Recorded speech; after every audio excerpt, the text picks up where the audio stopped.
Hello, good evening, and welcome to Learning Netrunner with Team Squared and the Ashes Cycle. I'm Mark, aka MCG, and today I really wanted a pizza.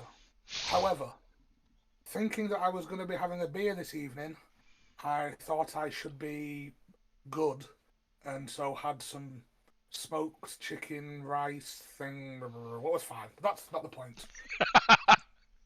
Who are these people, and what have they denied themselves recently? I thought the question was going to be pizza based, not denial based. So did I. I was preparing for a pizza-based question with that There you go, the preamble. old mid-question 180. The old switcheroo. Have I denied? The other day, I was very good and I didn't have any alcohol The other for day, the win. like Yeah, the other day. one day, one whole day, you managed to go without. Yeah, one whole day I drank no alcohol. I mean, there have Mm. been multiple single days of not drinking alcohol, Well but I done. really wanted a glass and I thought, God, no, you're going to be good today. No alcohol for you. Sure. Okay, so actual self-denial. That's pretty good Yeah, going. Nice work. Um, and and I who had a are you? pizza pocket for lunch. I'm Sharon. My name's Dave, and I never deny myself anything, which is why I'm headed for an early grave. Wow, that is On the nose. Brutal quite the honesty. introduction. Yeah, I Come don't. back from that now, Mark. Yeah. well, Sorry. we better move on swiftly then before Dave dies.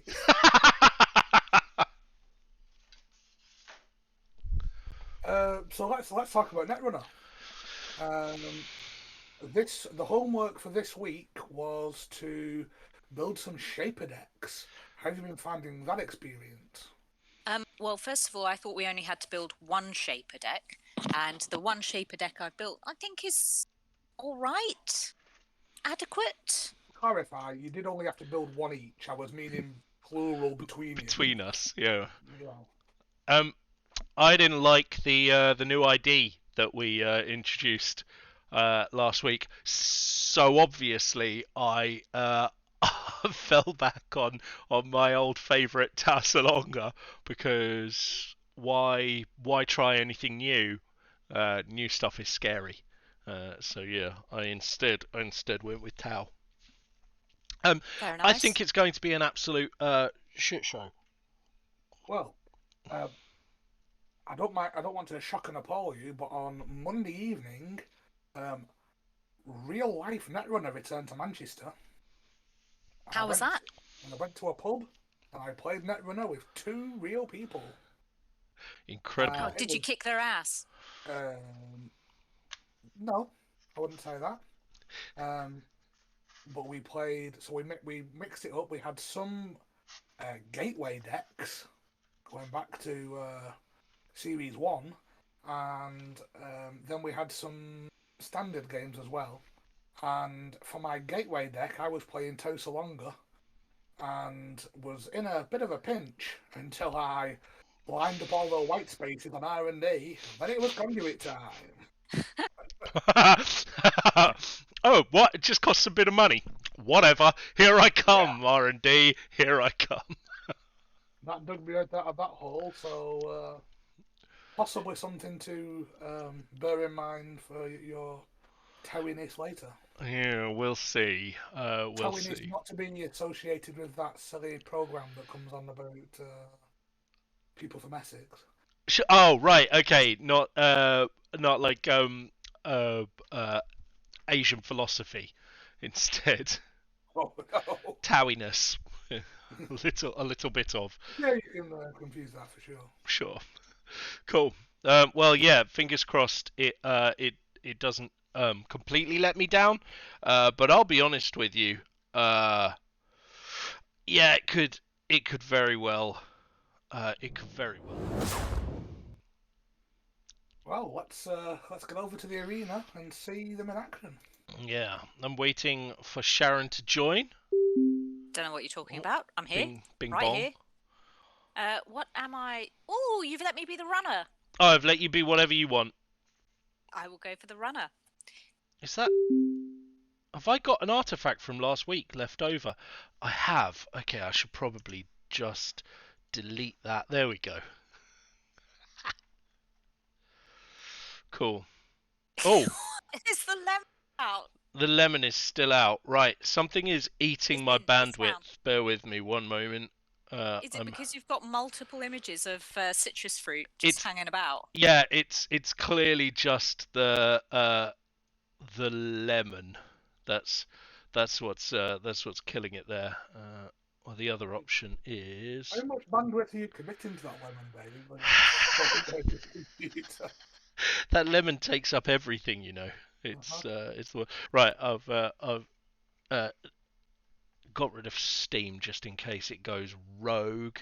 Let me get rid of I mean, Epic's loader as well, just in case that goes rogue. Okay, we're safe. Let's go. We're safe, right? Okay, so yeah, you can see by the difference in title here the change I made. That's all. I'm not in the game yet. No, that's because I haven't pressed start yet. Oh right, okay. I was showing the titles. So for this, all I've done is I've changed a couple of things, but I don't feel like SEA headquarters got enough of a going last time, so I went for it again. We'll see. I mean, we're all still in shock from where Sharan picked your pocket last time. It was ridiculous, but we'll see. We'll see how it goes this time. Sharan has updated her 51 card kit deck to be a 48 card kit deck. So I didn't update it actually, Mark. I actually created Stop a brand new one from scratch. Also, I'm sorry, my mouse is having a bit of an issue today. It doesn't really want to play ball. Oh, really? There we go. I think I've just shoved it back in. Struggling with your mouse. Ah, okay, cool. Right, well, hopefully. Oh, what did you do? Oh, jeez. I used What's a with all the protection? hedge fund and I had some ice, so I chucked it out, which actually is usually my my absolute mess up is I don't get enough ice out in the right place. I mean, last time I tried to go fast, but I went too fast, 9 furious, and that was problematic. So this time I'm being a lot more sensible, I think. Very good. But we'll see. Have a run on R&D. R&D. Well, that is an aggressive start. Let's just go with no. Kit. It's a code gate because you make them code gates. Yeah. So let's have a break of that. Yep. Have a go. Please don't be a snare. Oh. Oh, bum. Should have gained a credit. Sure. I mean, I'm all for a good aggressive play. Putting yourself on 0 credits on turn 1 though is super aggressive. Pretty Just aggressive, right? Was hoping to get lucky. I mean, you had a card in your hand that I thought you were going to install first of all, which would have helped you get credit. What I realise, Mark. Now I realise what I should have done. Okay, sure.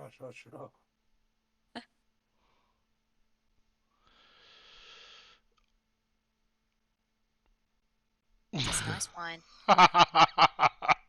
What are you up to? You flipped it because...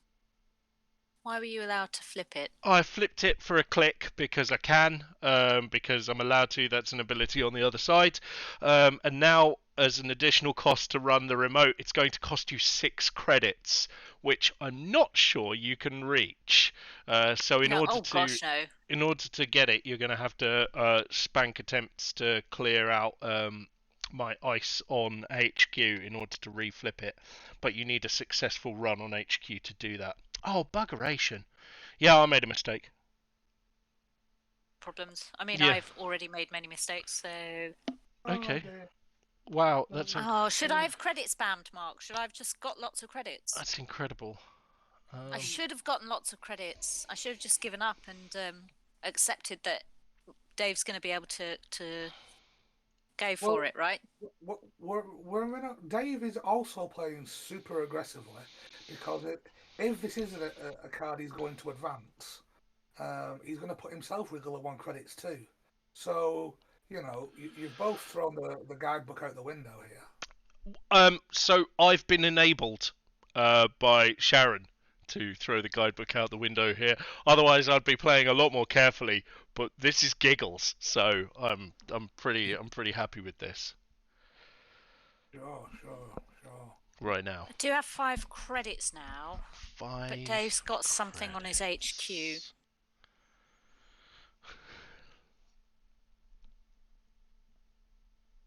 Yeah. Well, you've got two choices here, Sharon. You continue in your aggressive vein you've done thus far, or you think, no, this game's not going to be won by turn 4. I'm actually going to set myself up for the longer term.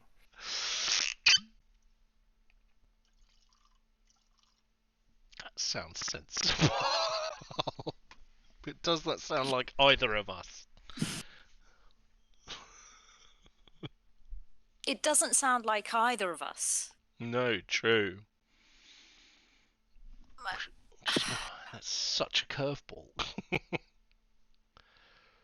Fine, I'll do that. There we go. Okay.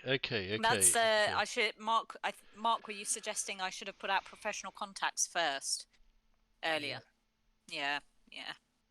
The 3 or 4 cards you've drawn since then would have also get you 3 or 4 credits. I fully accept that was a terrible error. Sharon, your go. Oh, what a shame! If only I didn't. If only I had a card like Simulchip.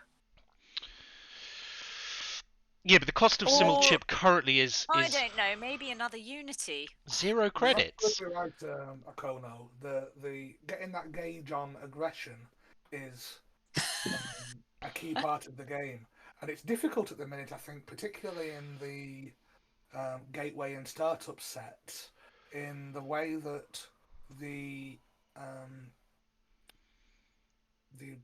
tempo positive agendas, so your off-world offices and your cyberdeck sandboxes, encourage you to play super duper quick. So as a runner, you need to learn. You kind of respond to that by playing super quick.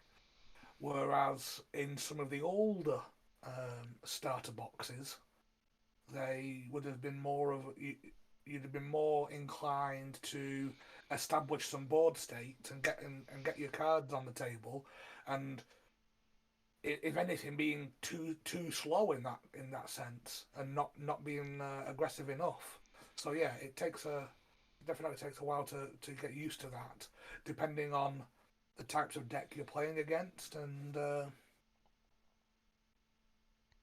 world of the card pool we live in.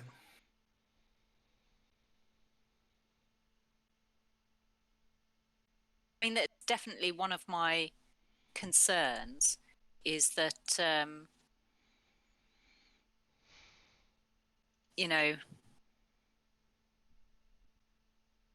Dave's just going to score loads of things off the bat and there's very quickly, and there'll be nothing I can do to stop him.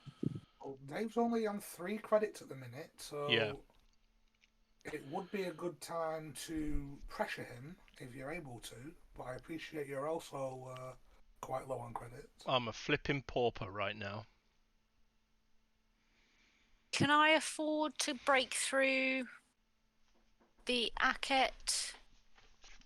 That would take 2 credits.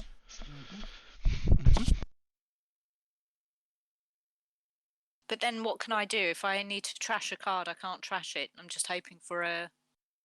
Well, yeah, I'm not sure why you put Atman down so early. You could have because I wanted to be able to get through the Aket without having to pay 3 credits each Oh, time. I'm going to advance that Aket so that it's no longer 2. You would have only been playing 2 credits to break the Aket. Made me play three last time using Unity. Oh no, sorry, you're right. Yeah, 3. Yeah. Although I guess now I've got But you admin, I only need to pay 2 because I only need to advance it once. Oh no, but I still need to break both the. You've invested 5 credits into that admin in order to save 1 credit. So you're going to have to make that run 5 times now to make it break even. Well, I've done it now. In the meantime, as Dave said, if he chooses to advance that Aket to make it strength 5, then your admin won't do anything against it. But you'd need to use 3 clicks and 3 credits to do that anyway. This is true.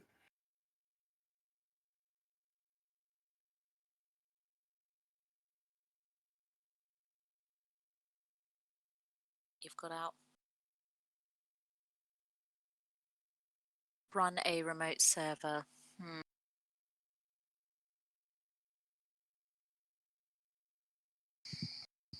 You still can't make a run on that remote server because of Earth Station. Yeah. Until you make a run on HQ, it's going to cost you 6 credits to run that remote. Just can't do it. How much money do I have? What do I want to do? Want to keep that. Definitely want to keep that.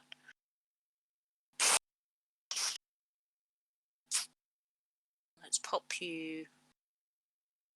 Don't know what you are. Oh, can I put a boomerang on an upgrade? Or wait, are things like clearing houses and stuff? Are they Ice. upgrades? They're not It's upgrades. ice. They're ice. You can only do it on ice. Choose an installed piece of ice. That's your choice. But I wouldn't know if that's ice or not, would I? Oh, of course it's not. It has it's on to be HQ. ice.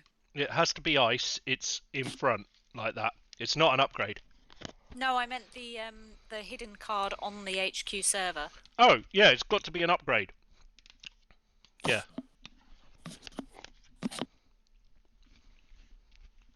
No, Jess, we haven't done Criminal Ashes cards. Sharan's playing by her own rules again. What do you mean?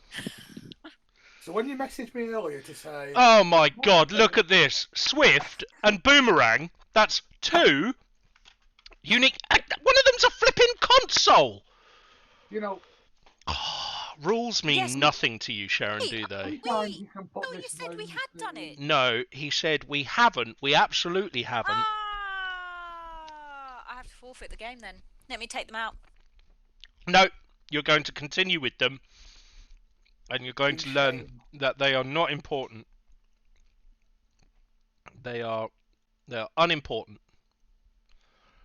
Tell you what, Dave, I'll do a quick deck mod afterwards, and we can redo this. No, this is fine. Back to the conversation from earlier. Have we learnt Criminal Ashes yet?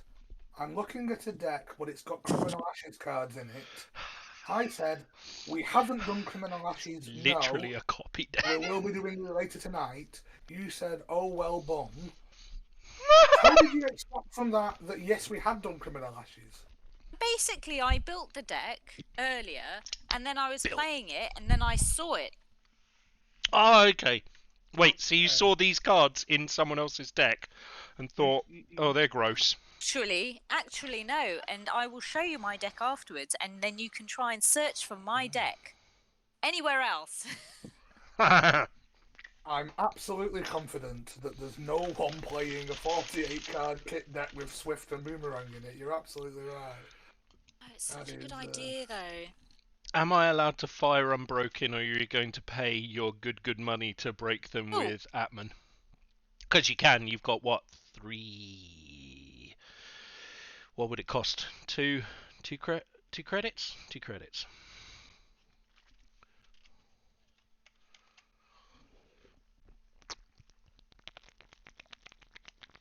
You.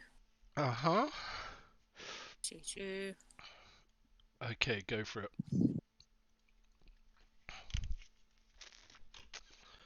Well, there's a 7 coming up. Oh! It's going to cost me deep in my pocket, and I cannot afford that.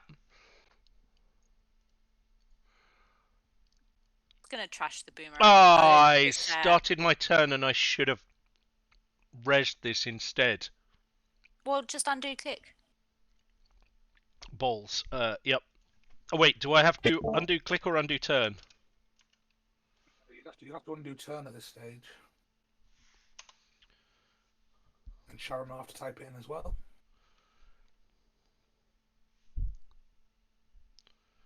Cool. Okay, right. So, res window, start turn, game one of those, do one of these, bangarang, and draw a card. There we go.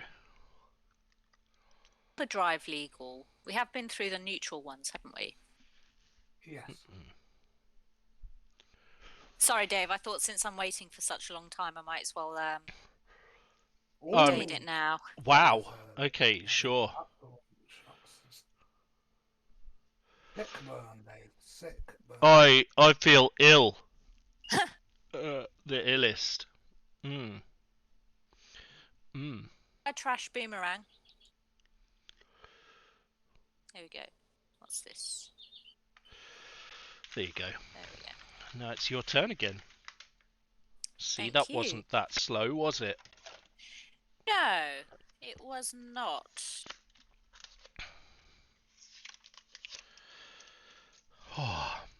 Get a little bit of money. Shall I get a little bit of money? Yeah.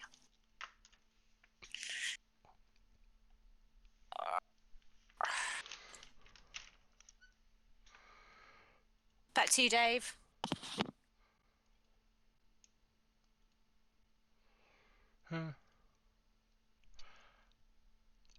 Oh, okay. The artist and professional contacts. That's Look, Okay. after my hideous mistake, I'm just gonna drink the wine and I'll probably open something else. I think it's a bit early for drowning your problem, Sharan. Drowning your sorrows. I made a massive misplay at the start. I kept in 2 cards I shouldn't have, and therefore I've not used my influence at all in this deck because I refuse to play them because it's not acceptable.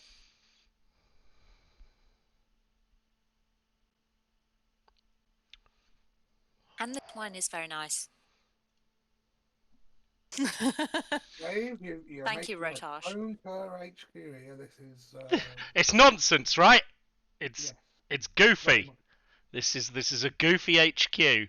I mean, it's not even worth running it because it just costs you 1 click to return. If that makes sense. I mean, sure. I think at this stage, yes, running HQ will be difficult.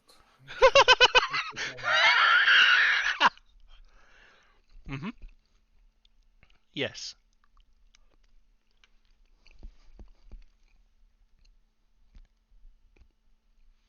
Go.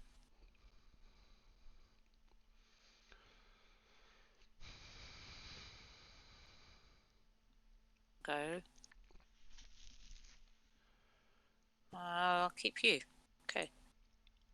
1, 2, 3.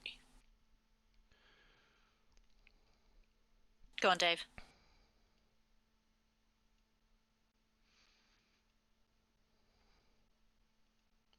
Right, if I've gotten rid of Boomerang and Swift, I now have 8 available influence. And I still have 48 cards. Oh, why do I have 48 cards? Oh, because I didn't update the thing on Netrunner. Oh, if I don't have Boomerang, I don't need that card. How you doing there, Dave? It's your turn. Oh, you've got to tell me these things. Sorry, it was literally as you asked. Money! Oh, damn! Cash? Oh, spaghetti. Oh. What happened to the boomerang? I trashed it. Oh, what, in order to save some MU, or? No, because it's not it's not a legal card, so I trashed Boomerang and Swift. Didn't they cost you dosh? Doesn't matter. It's a punishment, isn't it, for not properly remembering? I'm not Good sure news that. is you're not left without a console now because you had Pantograph Hey. in your deck as well as Swift.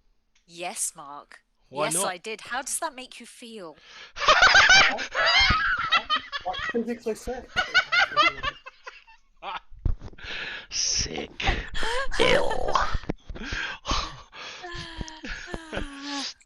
Yeah, Rotage. So we are playing with decks that we've only seen cards from the set for, and the last set of cards, which is this week, that we have to see, I think, is the criminal cards.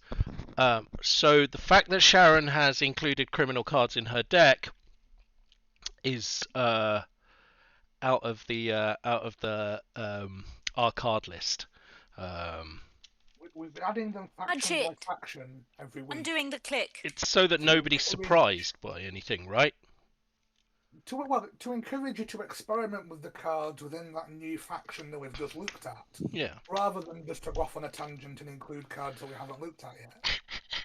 That's the idea behind it, anyway. Yeah, and so the surprises this week. Bill, seriously. Mark, you're a bit quiet. The surprises this week are. Keeping me quiet to suppress my anger. Sorry, yeah, it's just in case Mark explodes. I can ramp Mark's volume up. There you go. Right. Okay, so it's moi.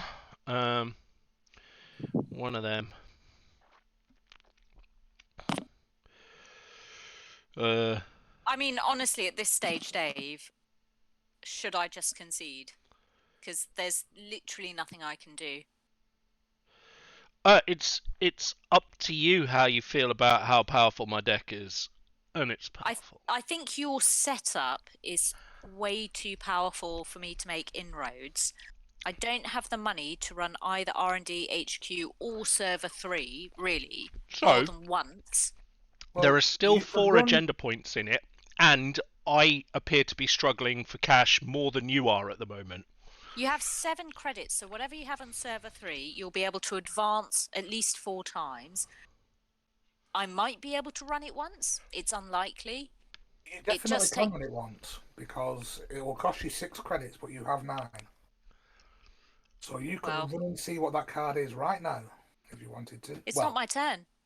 It is when you press start turn. Rotage, yes, you're allowed to provide advice, as long as it doesn't relate to advice you're giving because you can see Dave's cards. Ha! Yeah.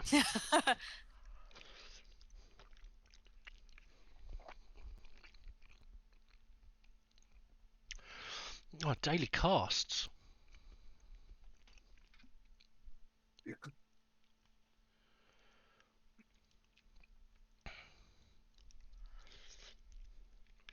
Why did it just say the game was reset to click 1?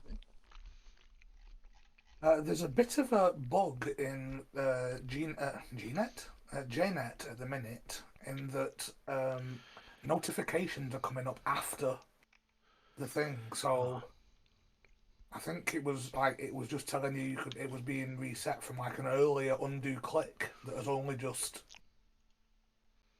popped up on the screen.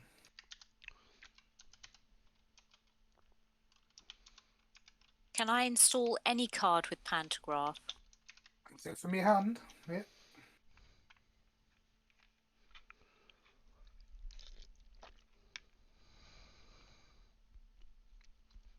Okay. Down to 2 credits again. Cool. I don't know when to stop, Dave. No. You've got a problem, Sharan. But now what are you with eating, the Dave? installed and the artist installed, you can recover pretty quickly. You're 1 click away from 6 credits. I know.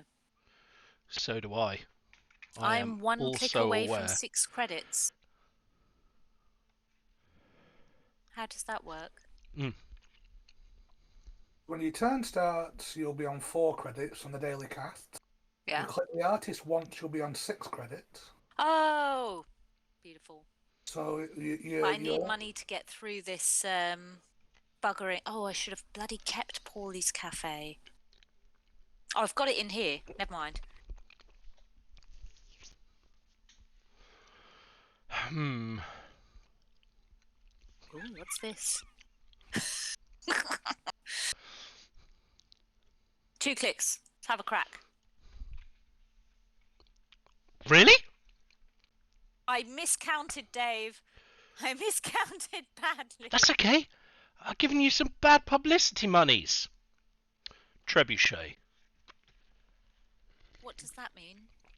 It's huge.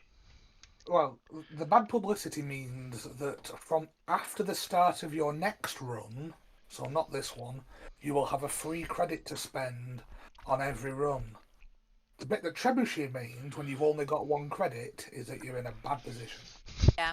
Well, I've said let unbroken subroutines fire. Holy cow. Well, I mean, there's nothing else I can do.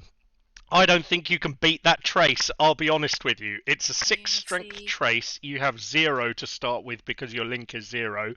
You have 1 credit, which means that you can go up to a total of 1. Oh, can you just remind me what trace does? So, trace is running a trace. What happens is when it starts a trace, we start working out the trace and it becomes a bidding war.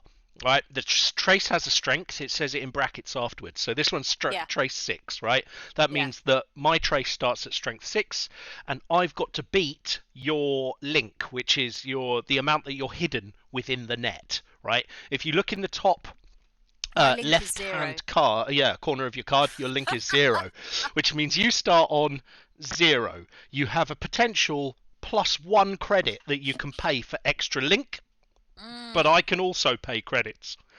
But at strength 6, it seems like a waste of money. Yeah, if I had 8 credits, it would be worth it. But no, it wouldn't be worth it anyway because you've still. No. Yeah. So, you would need a significant amount of cash to avoid that trace once that trace is on you. Understand. Thank you. No worries. Let me in. Let me see what I'm missing. Here we go. It's a wall-to-wall. Fucking snare. Oh. No, that would be mean. No further actions. But the nice part is, you can't steal or trash corp cards for the remainder of the run. No, I can't, can I? What's this? Let's pop you out. Oh, Rizeki? Cool. Well, if you've got the dosh, that seems pretty good. Okay. And MU. Don't forget, I've got all the MU in the world. MU certainly not a problem at this stage.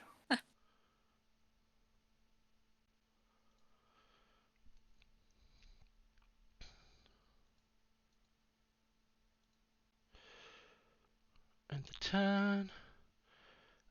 I'm gonna trash. Go, Dave, go. Reduce service, and it's your go. I've trashed What's 2 reduced service now. Oh, it's an upgrade for a server.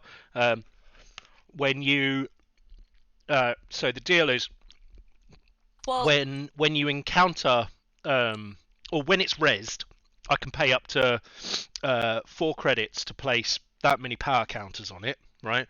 And as an additional cost to run the server, you have to pay 2 credits for each hosted power counter. Right.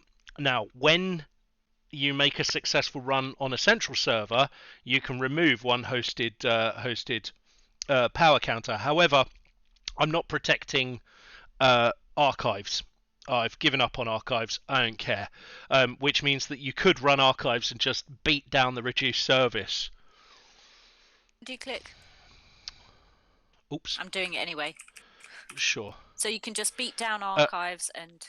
Yeah, or an unprotected central server. Don't forget to drag that back out the play area. You've got 2 cards there now. Oh, God. What have I done? Okay. I don't know. Cool. I don't know what the other one is. Oh, it's self-modifying code. Right, so what did I do? Daily cast, Rizeki, that gave me some money. I used professional contacts, then I used the artist. and then I spent a click and undid it. Mm-hmm. Right, so correct. I should have 2 clicks, so let's do that. And let's pop you out for 1 credit. Ah, okay. Yep. Use the artist to reduce its cost. Yeah. Cool. And then let's get the money. Let's get that in. Back to you, Dave. Cool.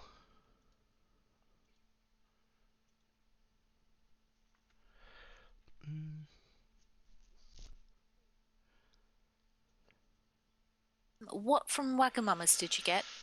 Oh, I got the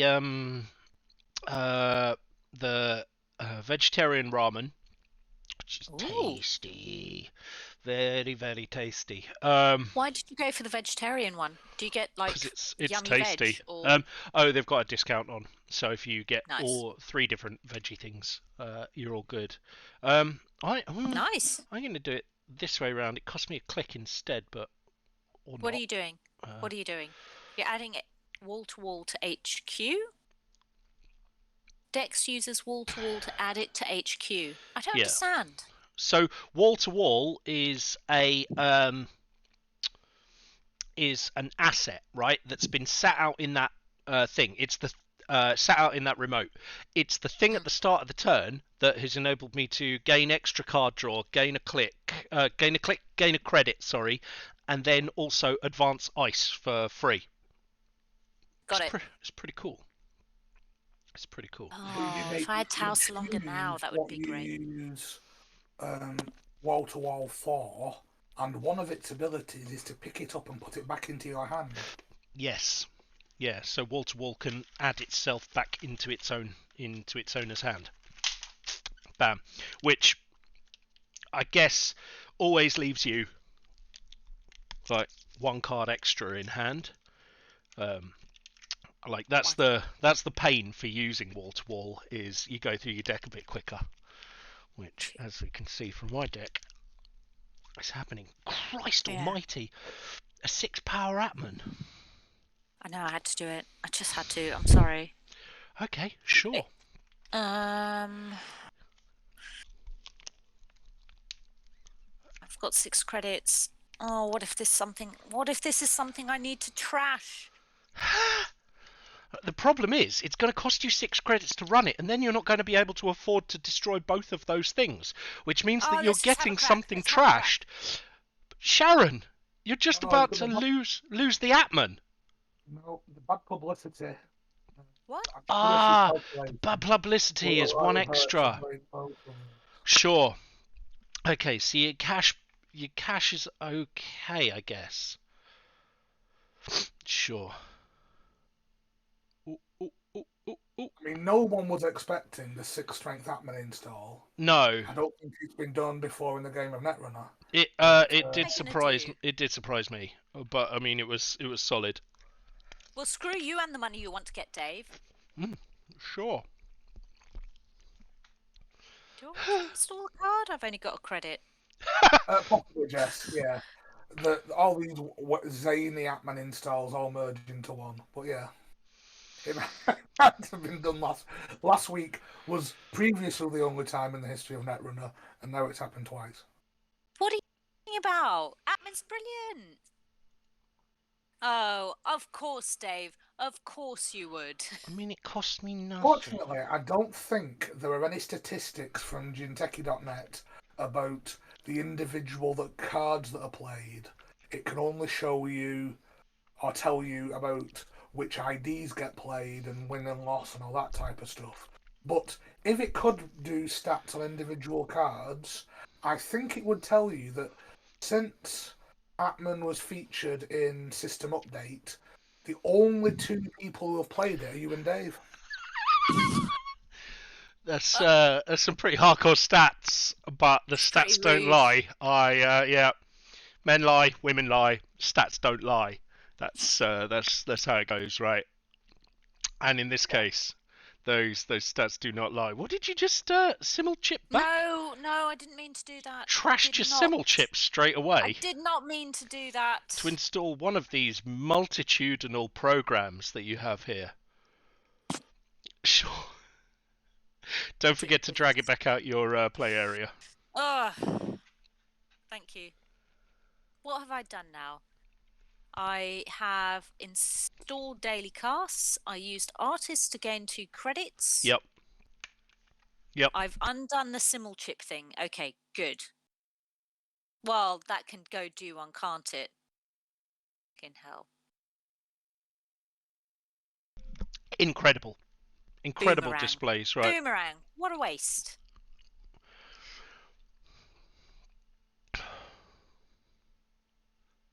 What is this rubbish, Dave? Why have you protected server 4 when you've only got a wall-to-wall?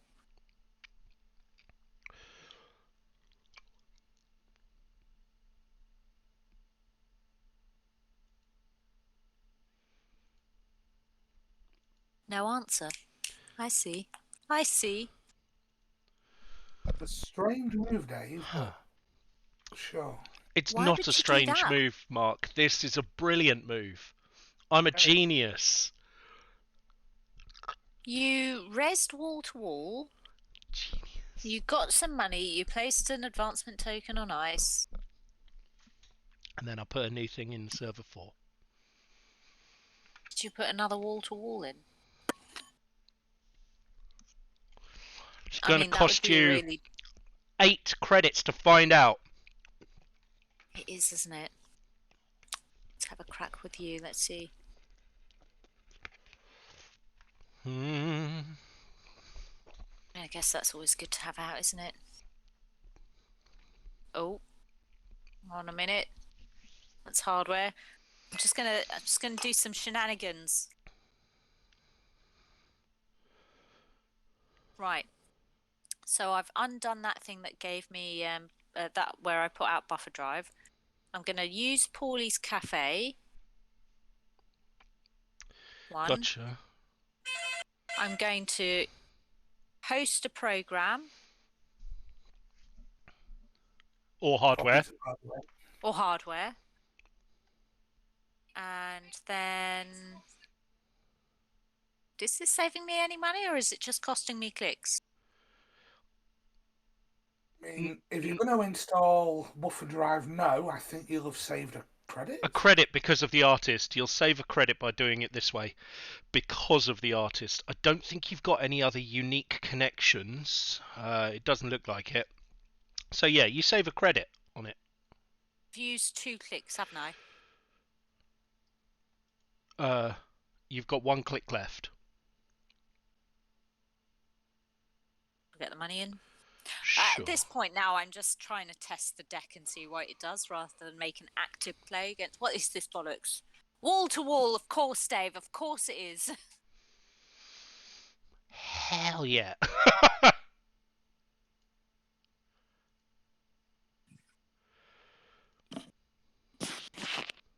little bit more alcohol. Uh, A mojito, the espresso martini. Alcohol's in a can. okay. I'm being thrashed. Thank you. You make it sound so bad. Could you hear me? What? Yes. Yeah. Oh. Absolutely. It sounded like you were going to start on the cooking show in a second. Mark said it sounded like I was going to start on the cooking sherry in a moment. It's your go.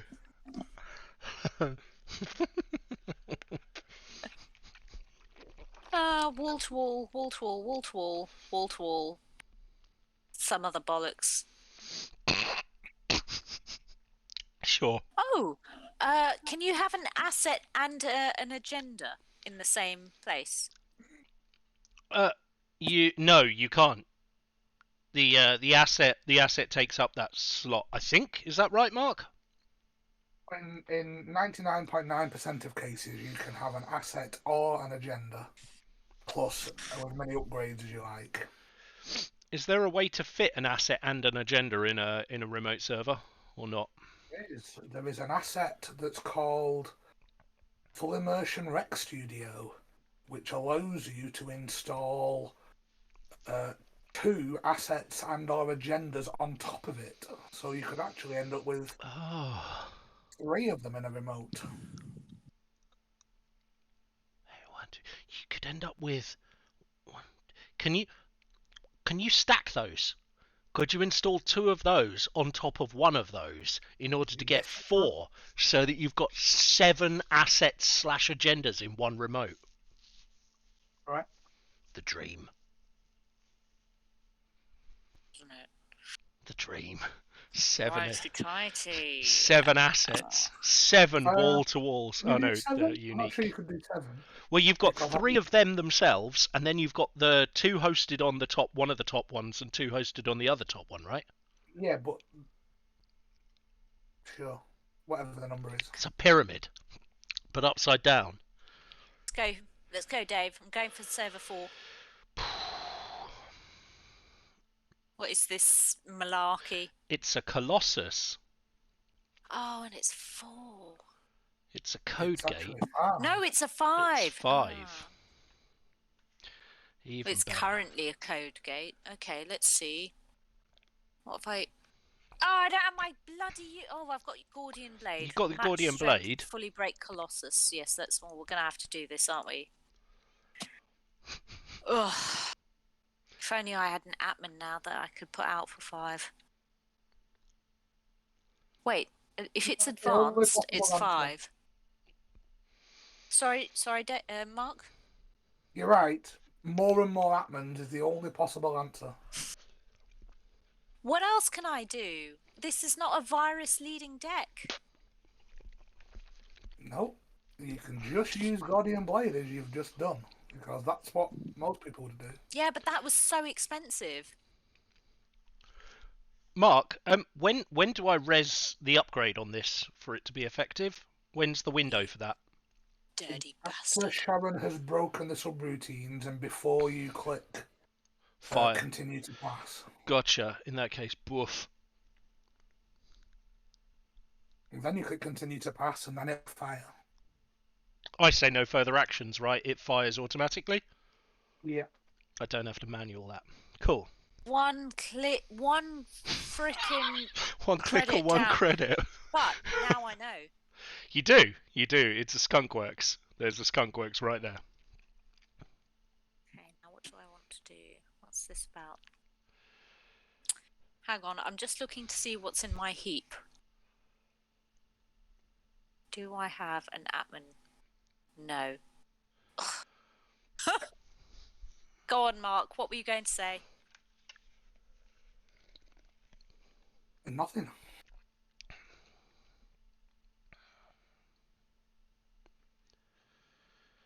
Okay. Mine has been finished now. That's how stressful this game has been. Disappointing, I mean. That's how disappointing this game has been. Why did you get rid of wall to wall, Dave? I put. Maybe I need to read the card better. I put it back Oh. in my hand because I'm allowed to. When your turn begins, if you have any other resed assets, resolve one of the following. You only have. But if now you you've have got no other resed assets, you get to do assets. 3. So I do gain a credit, add advance and ice, and then put it back in my hand. So now Colossus is 7. Mm-hmm. Yeah, lucky you didn't install the Atman at 5, otherwise it wouldn't be doing anything now. But why have you got 2 things here? So I need a shit ton of credits, don't I? Do that. What is this? That's 3. The important thing to remember, Sharon, here is that Dave's on 7 credits, and he's got lots of face-down things. He can't res them all for 7 credits. Or he probably can't, anyway. So if I want to break Colossus, I will need 7 credits. 8, 9, I'll need 9 credits. Another 2 to break Trebuchet. So now I'm on 11. So that gives me 3 credits left. Dave's got enough credits to res the other bits.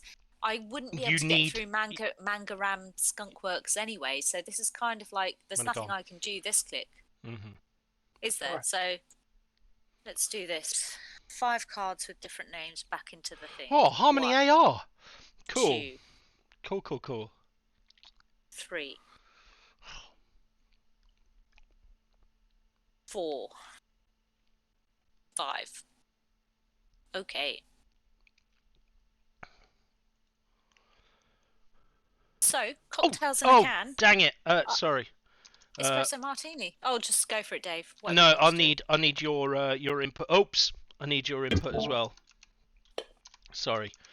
I missed my trigger by just clicking willy-nilly. Standard. Right. Okay. Boof. Dush. One of those.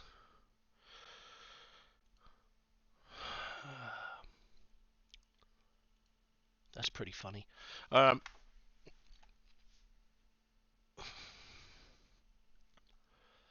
then we'll go with draw a card.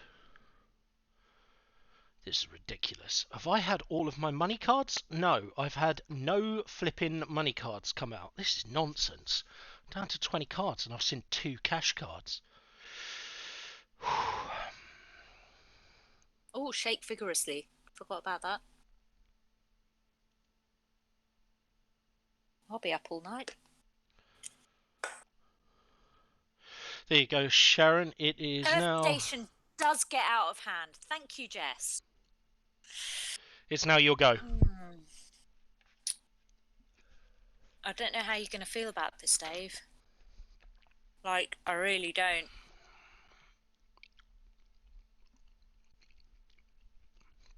Why are you about to put in another?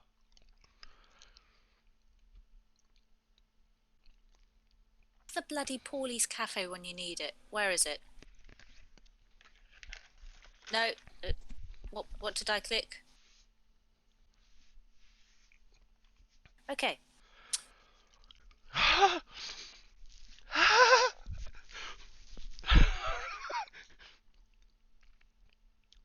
Cool. Show me what you've got, Dave. It's What's this? It's an Afshar. Which is a code gate, which is beautiful. Mhm. Which is irritating as well. Mhm.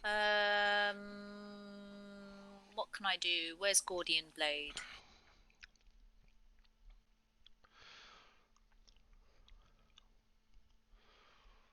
Now, Afshar on HQ has the stipulation that you can only break one subroutine. For sake.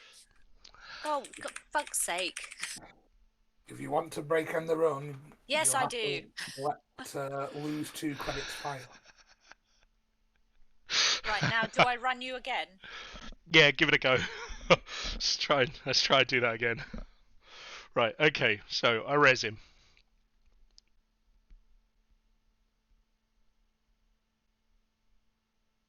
Run, okay.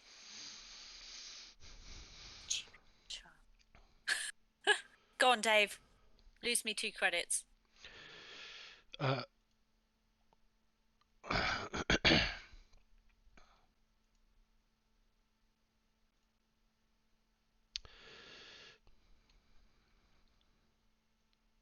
Unexpected.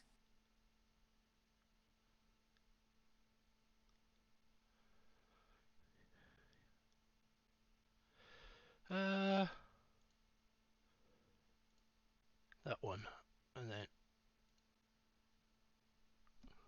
yeah, I think I will.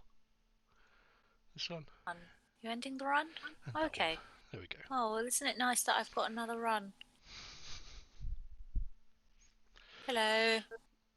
Okay.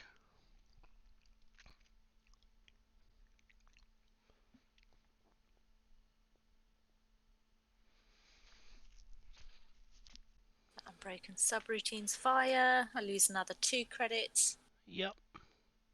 Pass ice and continue. Continue to approach ice.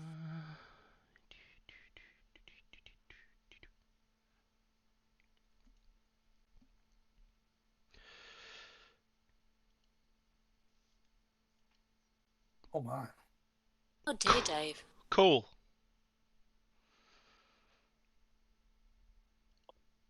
My go. 'Tis your go. Okay. Wall to wall is such a dick card. Sure. I mean, it is fairly dicky.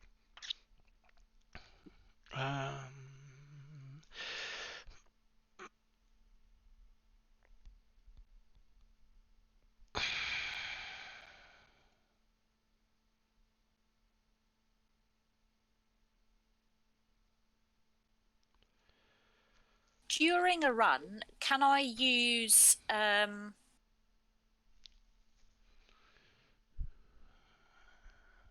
I still have it? Oh. I thought I had a card that let me look through my deck to install stuff. No, maybe not. Did you get rid of it? Oh, I must modifying have. code? Yeah, self-modifying code. That, I mean, that's still available to you.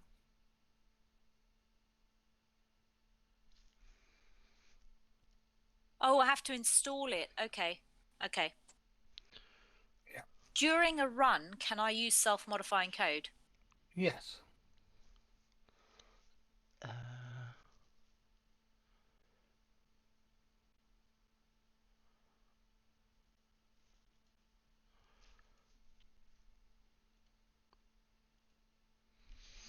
You'll go, Sharon. Service. What's this? Where's this asset? Pay It up to 4. costs you an Counters. additional 8 if you want to straight run that. If I want to make a successful run on it. Do I have to access the server No, before as I an additional access the cost, upgrade? as an additional cost to run this server, the runner must pay 2 credits for each hosted power counter. There are 4 of those. So to Where run that did you get server, it costs 4 8. credits from? I just got 4 credits by using the basic Okay. corp action to gain 1 credit. All right, very good. Yeah. Hey, Sharon, you're in a surprisingly strong position now. Well, Dave is on 0, which allows -1. him to do very little. Absolutely nothing. Now, if you can overcome your fear of paying the actual price to break pieces of ice, you may be able to put some R&D pressure on here, and you only need 1 more, you only need 3 more points to win the game. It's very true.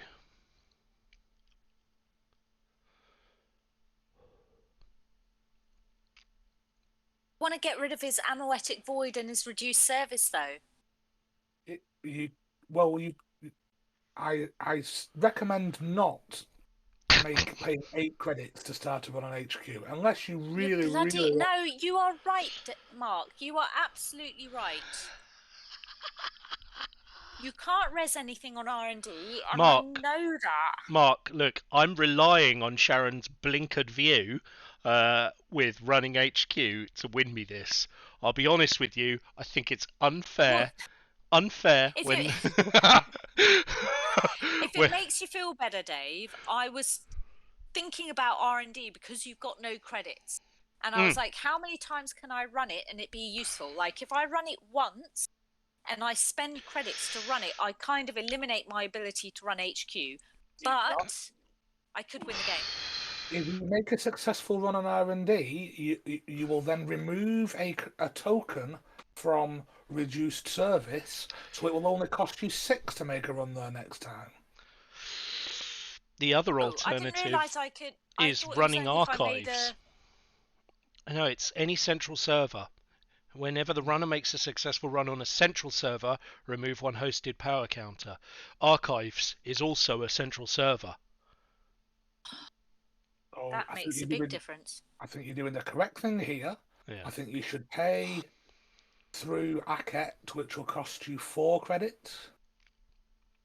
I think it cost me 5. You can only break one of the subroutines because You're it's only got allowed 3 to break 1. Yep. Oh, right, okay. Match strength and break and obviously end the run. But then that's pointless because he just gets to put an advancement token back on whatchamacallit, anything. You can put an advancement token on it. You can't put a power counter on it. Mm-hmm. Oh, Advancement counters and power counters are not the same thing. I see now. They're a slightly different colour.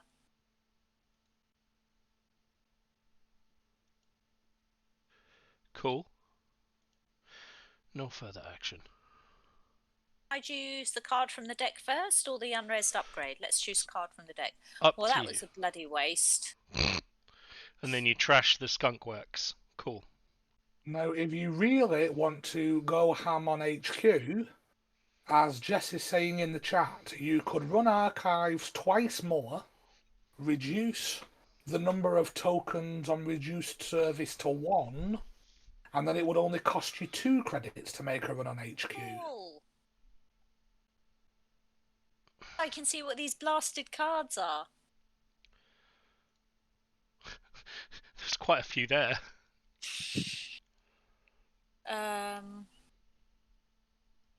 Oh, but you've got 1 credit. What can you? I've got 8 credits. 4. No, it's not worth getting the money, is it?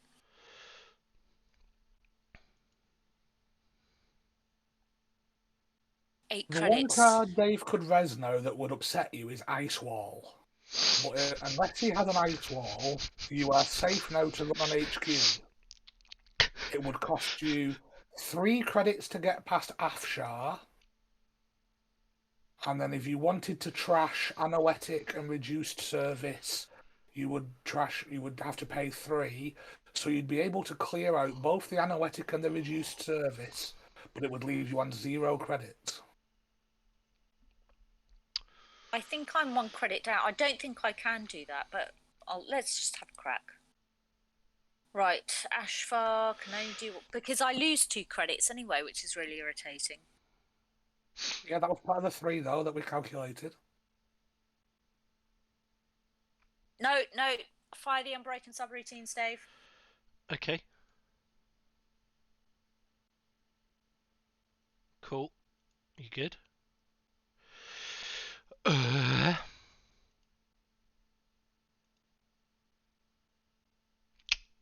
Okay, so now you've made a successful run. You're on 4 credits. So I would definitely trash Anoetic. And then if you want to trash the reduced service as well, that's possible. Any more counters on it? What? No.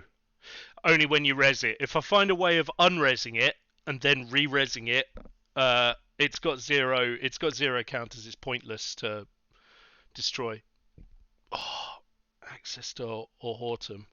Yeah, so like trashing it is just a waste of dosh unless I've got a way of re-resing things, which I Prism grid. don't think I have a way of scrapping it or re-resing it. Which No, means I don't think you have either. no, So... it's kind of a waste of dosh. You're right. The colour scheme is not clear, and it's even less clear for people with slight colour blindness.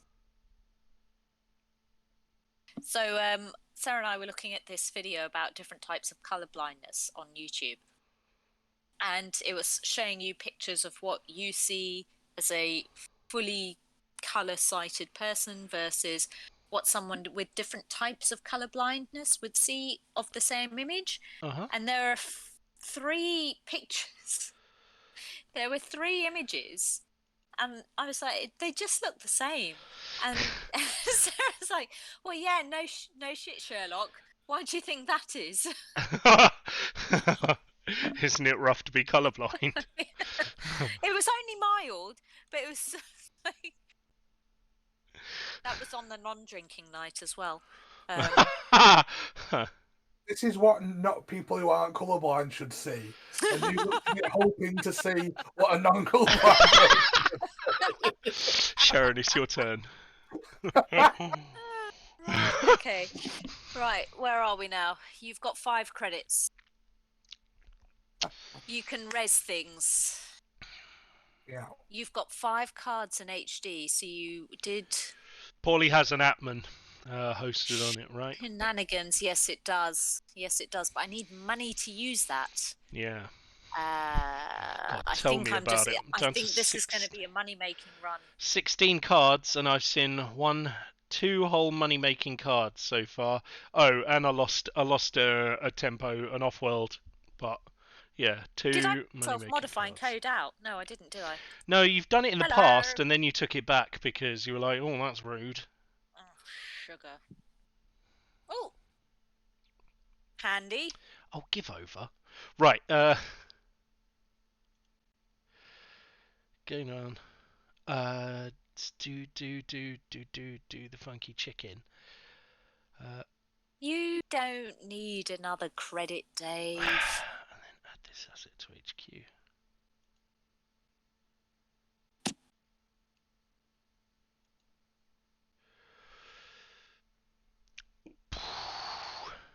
And then You don't need all those things on server 4 either. Like, I mean, what's going on?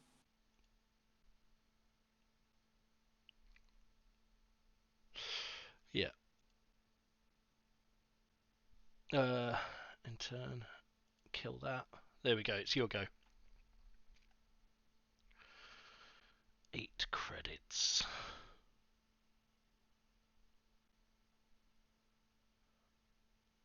Now the question is, do I take a punt on HQ or do I take a punt on R&D? Or, alternatively, it's not going to cost you 6 credits to run server 4 anymore. Because Earth Station hasn't been flipped. Yeah, but you've however, got like HQ tons of stuff on HQ server will 4 now. cost you an extra credit just to run.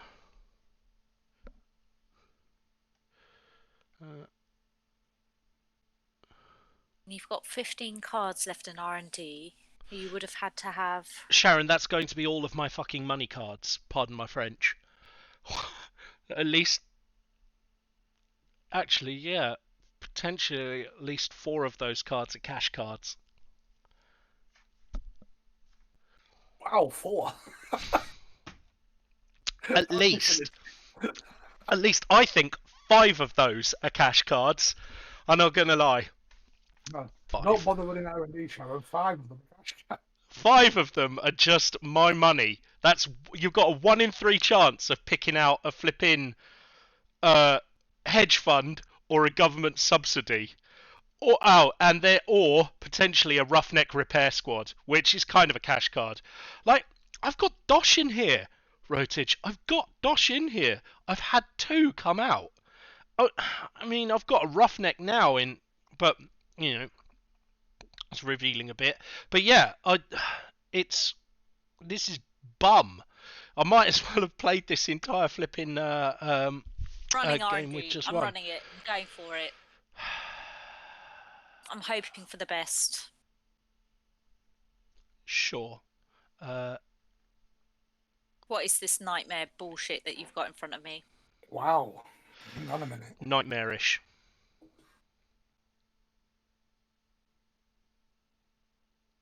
So you're on 7. It's a code gate. It's a strength 7 code gate. Which is going to be pricey for Gordian Blade, but not impossible. Now, if I popped out a Unity, then... Popped out? It would be 2 credits for... Hang on, let me see. I've got one in my heap. How are you going to get it 2 credits for increasing strength. Wait, Sharon, for how each do you... installed Stop doing the icebreaker. maths. How do you intend to get it? Oh, you're going to pay 2 to self-modify it, right? And then trash it? So you still need to pay the cost for that as well. Wait, So what? that's 5 to install Unity.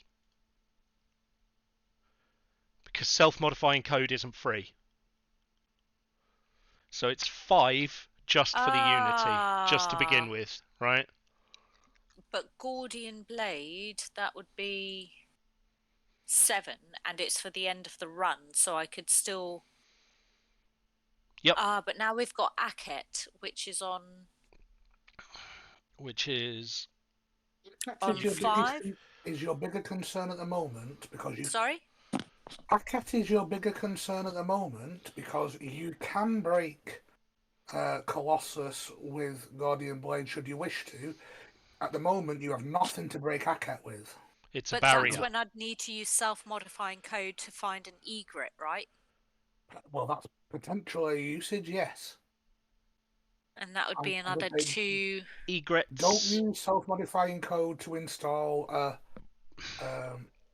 No. a Unity, because apart from that being absolutely bonkers, it also means you won't be able to get past Hackett. Yeah. Right, let's get past the frickin' Colossus first. 9 Cool. credits. What's next? What is this malarkey? You're on to the next one. You're through to the next round.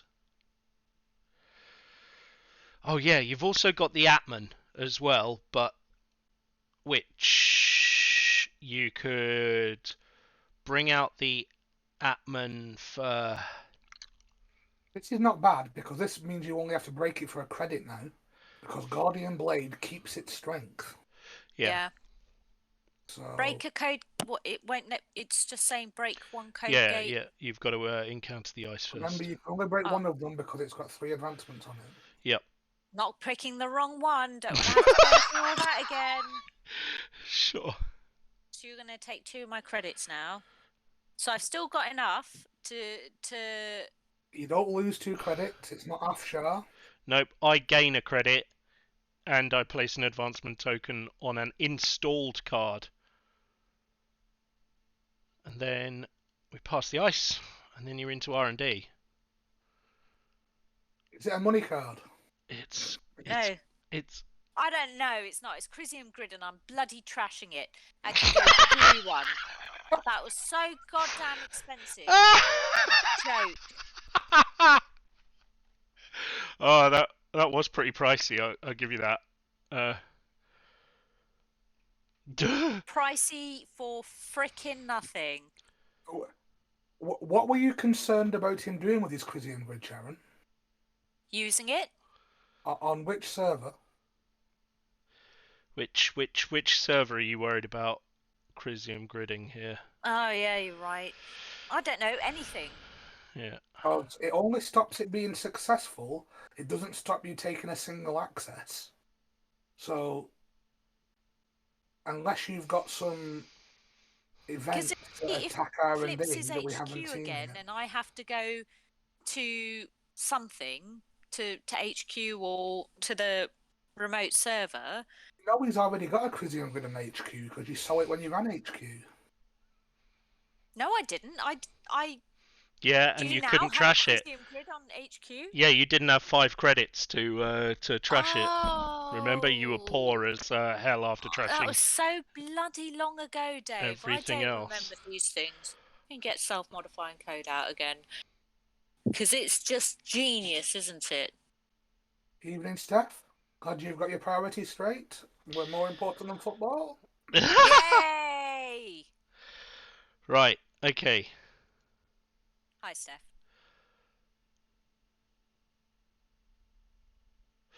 You missed the captain earlier, Stefan. She was here briefly in the background. Okay. Oh god, now I've got one of those turns where I spend the entire thing trying to work out. How fudgingtons have you got 9 credits again? Eyo, 9 credits!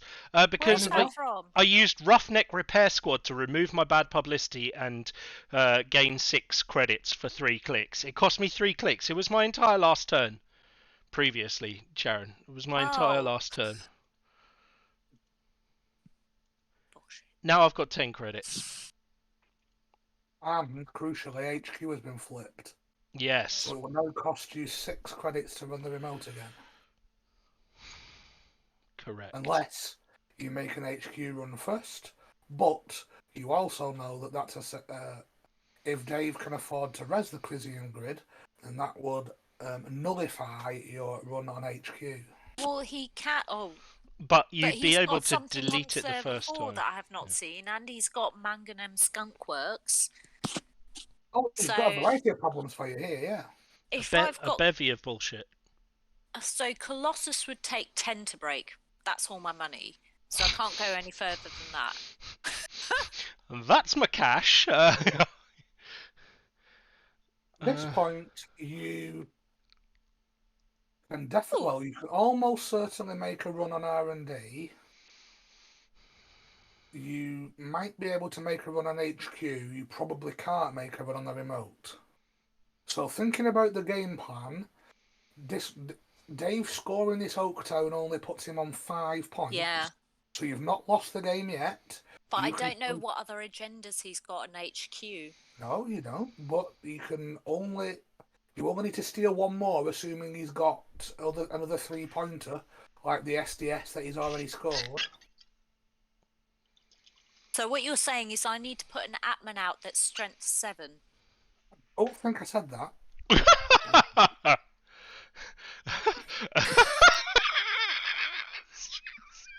I certainly don't recall saying that. Wait, doesn't the Gordian basically do the same flippin' job anyway? Like, because you're buffing it in order to get past the next one as well. Yeah, no, you're right. Dependent on what that middle ice is on R&D, it's well, quite... that's what I've got the Atman in the back pocket for. And a self-modifying code to go for another egret is my assumption. Yeah. Right, continue. Dave, don't give my game plan away. Oh, come on! You've put the card down for it. You've got one game plan, right? Let's res this. What is this? So that's a Pharos. A Pharos, which has 3 things to break. Now the problem here is I don't think I've got enough money now.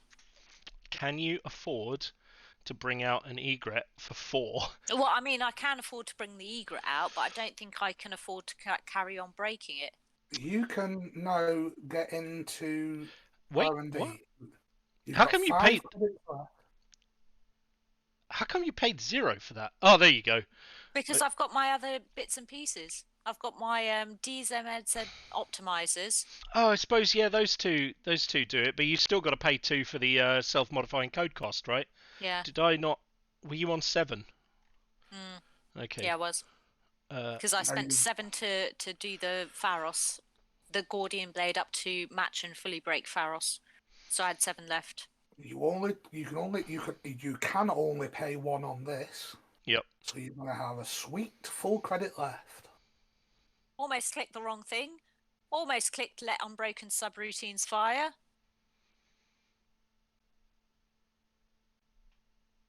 Cool. Now I've clicked it.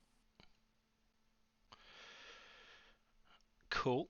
Am I ending my turn with... Oh, sorry, the thing hadn't finished then scrolling.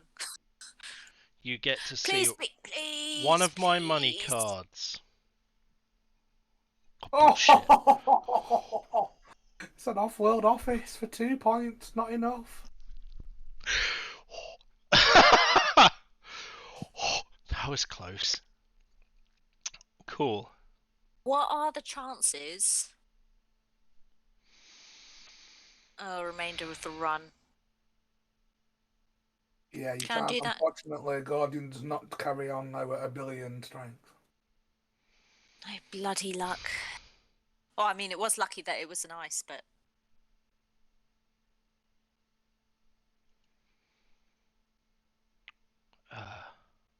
Oh, jeez. 1, 2.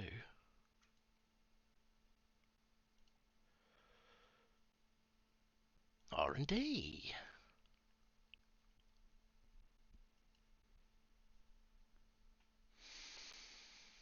That. Dave, why didn't you score it? What? Why didn't you score Oaktown Oaktown Renovation? Because you can't run that. Yet. You don't know what cards I've got. Wow. They're all bollocks. I've now got 10 credits. Good for you. Oh, that's strength 8, isn't it? Yeah. You can be quite confident that it'll cost you 8 credits to break Colossus. Yep, and then you've got a Plus Managarm 6 as to well, run the server. and you're already too many clicks in to get past the Managarm on clicks, so that's going to cost you 5, or the run ends. Yeah, good point. Damn You're it. right. I wouldn't be this Damn it. brazen if StimHack were in the game. I'd be pooing it. But then I probably wouldn't have loaded this game out for as long as I have. Right, now I Record for need... the longest game. Is this? Oh shit. Well, I mean, I'm playing. We started streaming at 7:30. I'm playing Ascending to Orbit. And despite Sharan being reasonably cocky about turn time at the start, I've noticed that asking how long my turns are being and when it'll be until your next go has swiftly Now, disappeared. interestingly, you've now got a 10 on Pharos. I don't know how that happened, but it's happened. Because you passed by Aket, and I placed 1 advancement token on an installed card. That card was Pharos. When there are 3 counters on it, it gets 5 strength, plus 5 strength. Yeah. Just for shits and giggles. Oh, I don't know what to do here. So I've got 10 credits and 2 clicks left. I do have something that can give me 15 credits for a run. It's beefy. It's beefy. It is, however, a flipping code gate now, so that gets Gordian. But I don't know what that other thing you've got on R&D is. So I need 9 to fully break Colossus, but that only brings it up to 7. Yep. And then I'd need... How does it work for Gordian Blade? Then I'd need another... You need another 3. You need 4, 5, 7 6. to break Colossus, not 9. And really? But it 5 to says break it's and strength 2 to 7. break. 7, Sorry? so... Guardian Blade would take you 5 for strength and 2 credits to break. 5 to match it, 2 to break the Got it. subroutines. Okay, 7 for that, and But then you need another 5 for the Pharos. so and now then- we're on 12. And then 1 more for the Aket. Wait, Oh, would yeah. it just be another 5 for the Pharos? Well, yeah, if you wanted one to more take for a the tag, right? If you were cool with taking a tag, it'd be 5 for the Pharos, Oh, yeah, 6 if you sure. wanted to fully break it. Not really. And- Let's do that. And oh. Nothing would delight me more at this point than trashing your artist as well. Why would you trash my artist? Well, if you ran face first into the Pharos and allowed yourself to get a tag, I'd definitely pay for that. I would not allow myself to get a tag right now if I could help it. I'd buy that for $1. Right.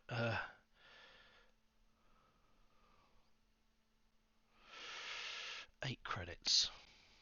It's a little more dangerous, yes. Oh shit! Oops. I clicked the wrong one. Sorry. Did you mean to do? I meant to just score it. Ah, well, you've got a bit more money now. Okay, score it. Oh, hello, thank you. Do I want to install a card? Then. No. Then I will. All that sweet pantograph value.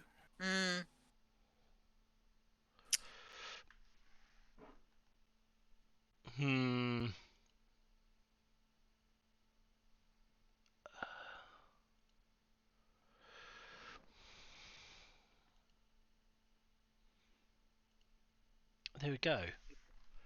There we go.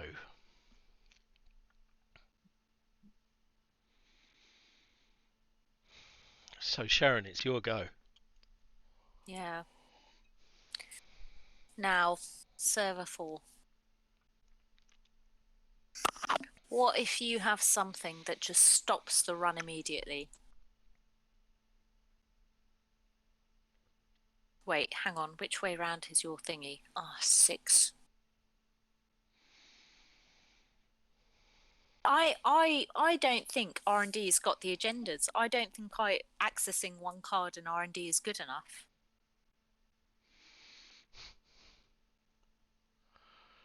Where are the agendas then, Sharon? Well, I don't know how many agendas Dave's got in his pack, but we've got 5 on the board already. He must have at least one in either HQ or server 4. You can count the points, right? There's So 11 you can points out. see I 11 don't remember. points scored. Mm-hmm. Yeah. Earth Station must have 20 points in it. So there are 9 points unaccounted for, which could be 3 3-pointers, or it could be 4 2-pointers and a 1-pointer. You're probably looking at 3 to 5 agendas remaining. By 3 to 5 agendas remaining. So in theory, since Dave's got 9 cards across HQ and server 4, and 7, 8, 9, 9 cards in R&D, there would be at least 2 agendas. On averages, there'd be 2 agendas in HQ and server 4 combined, and 2 agendas in R&D. I think Dave would be a fool to not have an agenda out in server 4 now, because he's got a Manganum Skunkworks and unknown upgrade or nasty card and potential agenda. I just don't think the odds are in my favour to run R&D, because it would cost so much to run R&D to access a single card. At this stage, we would say play to your oats. I don't know what that What you means. think gives you the best chance of getting the agenda you need to win, based on the credits that you've got available to you and the information you've got available to you. So on your maths, you just said there you think there's a card in server 4, you think there's 1 or 2 agendas in R&D, and there's 1 or 2 agendas in HQ. Based on that, what do you think you're best suited to getting into? Because you need to find 2 points somewhere. I think it would be. I think I'd be best suited trying to hit server 4. So Manganum Skunkworks, I need 2 clicks to get past that. Fine, I'll either go on this click or the next click. Colossus, I need. That will be a code gate. Oh bollocks! I don't have a sentry to break trebuchet. You've got an Atman to break trebuchet that you paid 8 credits for. Oh yeah. Okay, so I've got an Atman to break trebuchet. I've got the Gordian Blade to break Colossus. Gordian Blade, you're paying 8 credits to break the Colossus. Yeah. That's 16 required credits. Yeah. With the unknown of whatever this. Oh, you had an overclock in hand. Cool. Cool. Oh yeah, I've got an overclock. Oh, cool. Because the other suggestion was use your buffer drive to overclock. Yeah. Ooh. But you don't need to, and you'd also have to draw it. So it's a little clicker more click intensive, admittedly.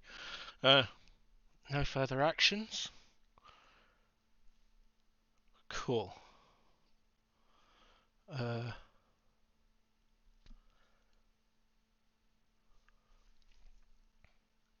Unbroken subroutines fire here, don't I? And cry, weep. No, you certainly don't. You want to use Atman. Oh, for fudge's sake! Why do I keep forgetting Atman? Oh no, it's the only time you have. Atman that can trash it for 2. Now I've got. To trash it. Yep. Cool. And then I do this.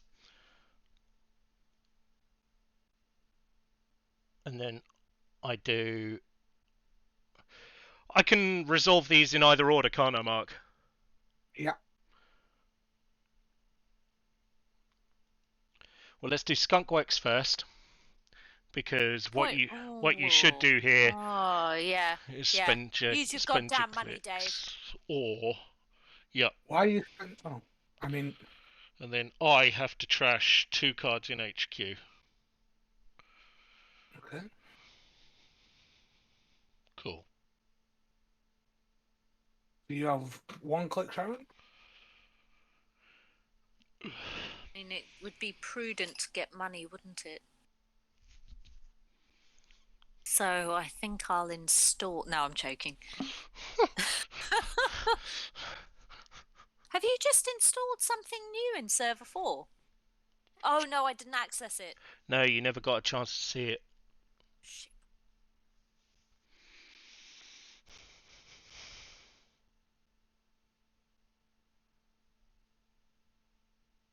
To you, Dave. Incredible. Incredible. Why aren't you advancing whatever blast? I Incredible. know it's an agenda. Because I know it's an agenda, Dave. I just got a hedge fund, Sharon. So? I just got a fucking hedge fund. do you know how long it's been since I've seen a hedge fund? Do you know how long I've had to wait for a hedge fund? Finish the game, Dave. I I couldn't. assume. I couldn't. If I have something that costs that I can advance 3 times and then score, it's going to get me probably 1 point. 2 points if it's broken, right? That's just how that goes. Like I can't afford to do it in one turn. So I'll just advance it 1 and then I'll do that next turn. Sharon. No, I'm undoing it. I'm undoing it. You haven't got the dash for that shenanigans. If you truly believe that Dave has got the winning agenda in that remote, you need to try and do something. Money. I don't have the money to do it, Mark. I don't have the money to get through it. You don't know anymore. For sure you can't get into HQ. Yep. At the moment, running HQ costs you 3 credits. Really? Yeah. Yeah. Now, if Dave revs something else, that may change, but He's going we to don't res give it up. because he's got 9 credits. I've got to manage my money very carefully, though. Right? Like you can force me to overspend or to at least push my money around. So if I wanted to defend 2 runs on server 4, I've got to maintain 4 credits to avoid on the anoetic void, right? Then you'd still have to deal with Managarm, but yeah. Shit. It's not. I don't feel hopeful about it. That's it. And he's got a potential upgrade or nasty trap on HQ. Well, fine. It might. You know exactly what they're trying. It's a Crisium grid. Because you've seen it once and we've talked about it many times. But I don't know if that's what he. Yeah, I've forgotten. that's I've absolutely forgotten now. what It I've was got. an hour ago. Right. It's a code gate. Yeah, better to lose running, and I need to keep cash to score the agenda as well. Very good point. Do you know what would be a real kick in the balls, Dave? If that were a goddamn clearinghouse. Wouldn't that be amazing? 1,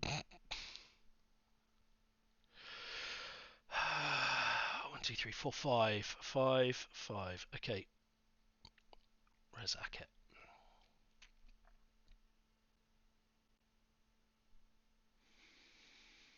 Well, isn't this lovely? This is a problem. Yes, it is, Mark. It's a barrier. Well, I didn't say you could definitely do it. I said you were better to do that than sulk and not do anything. Sulk now. Well, that was a goddamn waste of my time. Could have gotten money. Yeah, it's over! 87 minutes! 87 minutes! Good game, Dave. Good It's game. over. Honestly, Well played. I'm honestly surprised that lasted so long. Come on, share your R&D. Let's see what's coming Yeah, up. hedge fund, NAP Cordon. Government subsidy, NAP Cordon. Wall to wall, and a sandstone. Oh, joy. What did you have in HQ then? So in my HQ, I had an Oaktown renovation. A government subsidy was drawn this turn. So in the last 7 turns, I had 4 money cards, right? Eat Well, my you were saying they were right at the end. eat my bum flesh, Jinteki. That is outrageous. It does this to me every week. It does this to me every week. So yeah, in my hand I had 3 agendas.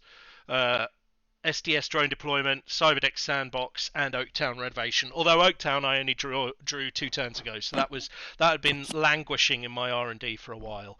But it was the only one that you could gain access to. Yeah. Oh, what's that text which lets you share all your cards with everyone else? Slash Resall. Resall Res all. dash. REZ-AOO. There you go. Oh. Yeah, you're right there, Jess. That was a very unlucky hit. At one point, you took an access on HQ when Dave was low on credits. He had 3 cards in HQ and you hit the 1 non-agenda. Okay, but Yeah, but that only happens. one of those agendas would have won the game. Well, I mean, Yeah, I've got only 6 one cards was at the getting moment. winning, right? One of them would have put you on 6 agenda points, but the other one would have won you the game flat out. Yeah, and you hit a Hortum instead, and I was pooing it the entire time. But do you know what? I don't mind that when it's the RNG because I've been so lucky when it's been vice versa Yeah. for that, and it's just such a good feeling. So I don't mind that. Oh, look at my Oh. credits by click. What is up with that? 30 credits by click. Despite nearly giving in the first 2 minutes of the game, just 85 minutes later, you nearly pulled it out of the bag. So Nearly isn't winning though, so it's like 4th place in the Olympics, Mark. That's close. What? You didn't get the medals, but you get the glory. There's no freaking glory in 4th place. What? Although I would like to say my cousin was in the Olympics this year, and I'm so proud of her. How did you you get do? 4th place? 4th place. No, she didn't. They made it to the quarterfinals, Oh, which so there's is no glory in amazing. that. Isn't there? Well, no, there is glory because they were. Alright, okay. No, do you know what? They were put up against the team that eventually won the Olympics in one of their sort of knockout rounds, which is just unlucky. And they know that it was one of the best, the best team in the world, and they did really well anyway. Nice. I'm just So you're really saying there's glory in proud it by so long as association. they're related to you? Yes, Okay. absolutely. She's amazing. Which sport was she competing in? Volleyball. Nice. Cool. She's in the Canadian volleyball team, Olympic team, and it is so cool. That's Honestly, a lot of effort. So cool. That's a lot of effort. Volleyball is a cool sport. I like it. Yeah. It is so aggressive. It is so goddamn aggressive. The first match I was watching, the camera person zoomed in to one player literally just holding the opposition player's head under the water so much that her legs were kicking, and then they got called out, and the player who's holding the other player's head under was like, what you Sharan, mean you saw that? Sharan, they don't usually play volleyball in a pool. It's wet. Not volleyball, what? sorry, Volleyball. water polo. Water Water polo. Look, I'm a third of a bottle of Look, wine. that's even more effort as well. Water volleyball is even more effort. Water volleyball is a good holiday, a good pastime on holiday in a hot place. Yeah. Yeah. It's true. I will never achieve what my cousin's achieved, and I'm just so pleased for her. Okay. Anyway, that's it. Yeah. I'll have a chat with her mum about tattoos because she's got to get the Olympic rings tattoos. So tonight we have the longest classroom session to go in history, and we've partnered that with the longest game in history. So we really need to crack on with game 2. Okay, game 2. Let's go. We'll be here till You're right. 4 a.m. You're right. Does it have to be a long classroom session? Can we limit ourselves to speed and 40 seconds per new card? I mean, we can try. Let's do it. You don't understand the cards at the pace I've been telling you, and so I'm not sure that will help you understand them. Okay, so this deck is called... I can read out the cards in 40 seconds if that's what you want. That sounds good to me. I think go for it, Mark. Go for it.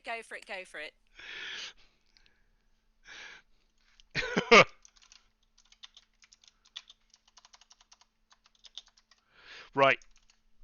In. Okay. I'm ready. Let's go. Oh, I'm not sure about this because I don't remember how to play this deck. Wow. Okay. Near Earth Oh, I Hub. remember how to play this deck. Oh, okay. Oh, that's not immediately fast. First but of all, it's... Sharon, read your ID ability. I'm reading it. Remember what it does, and then remember that that's how you play this ID. Cool. I have the wrong dude for this. Yeah, it's not a great matchup for you in theory, Dave. No. But if you've got 6 copies of Parisia again, then you may be in luck. You know what? I don't. I took your advice. I didn't make another deck with 6 copies of Parisia, and I wish I had, because Parisia What do is I the... know? Yeah, that's it's maximum value, Parisia. Maximum value. God, here we go again. Flipping. I despised Near Earth Hub last time. It was nonsense.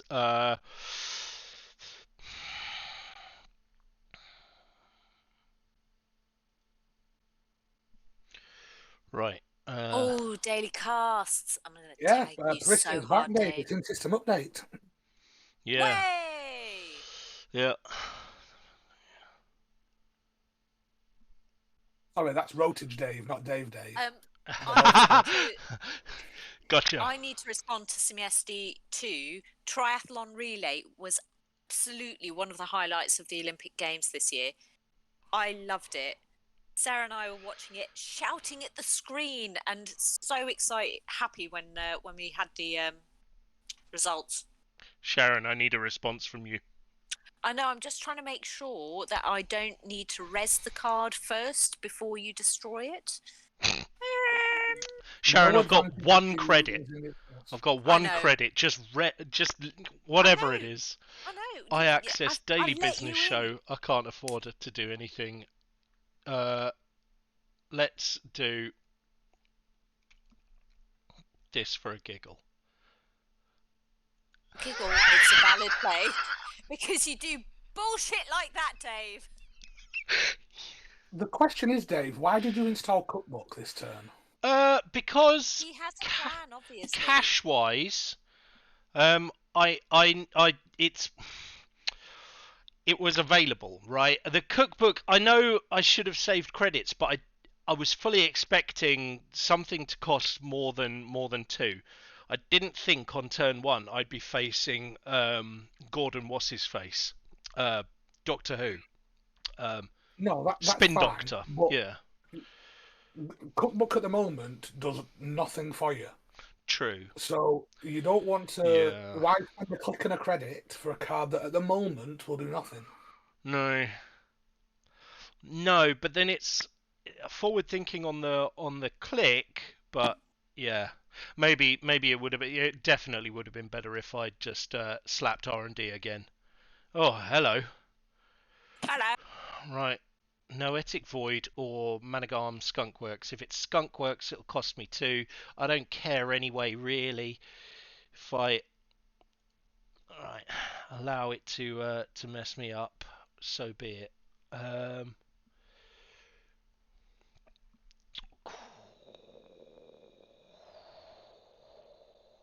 Okay.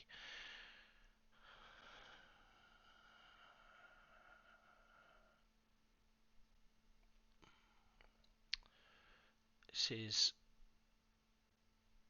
I've almost... No, right. Shit.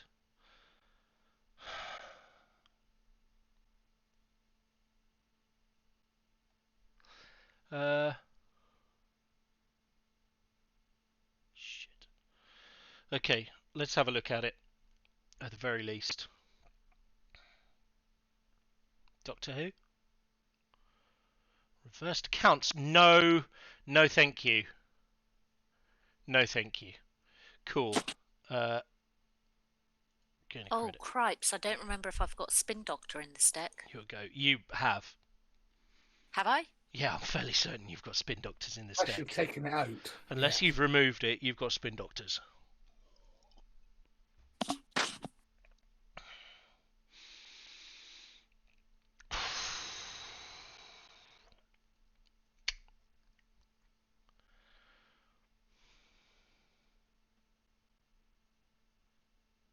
Okay. Protected a new server. Sure. Does that count as creating a new server? So I've drawn a It card, haven't I? does. Yeah. So, Yep. yeah. As you can see from the enumeration, server 3 has been created even before it got that card in it. Yeah. Indeed, wonderful.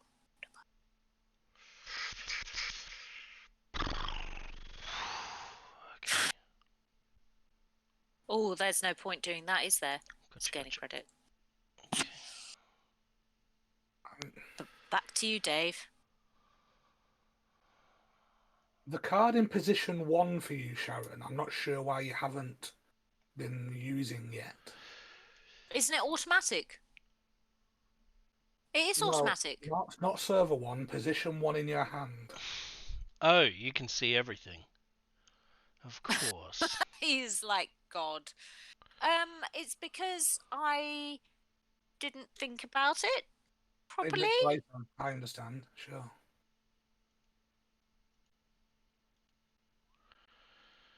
Okay, Sharon. Right, okay. Here you go. It's like turn 1. I don't know why I'm worried about winning the game at this point.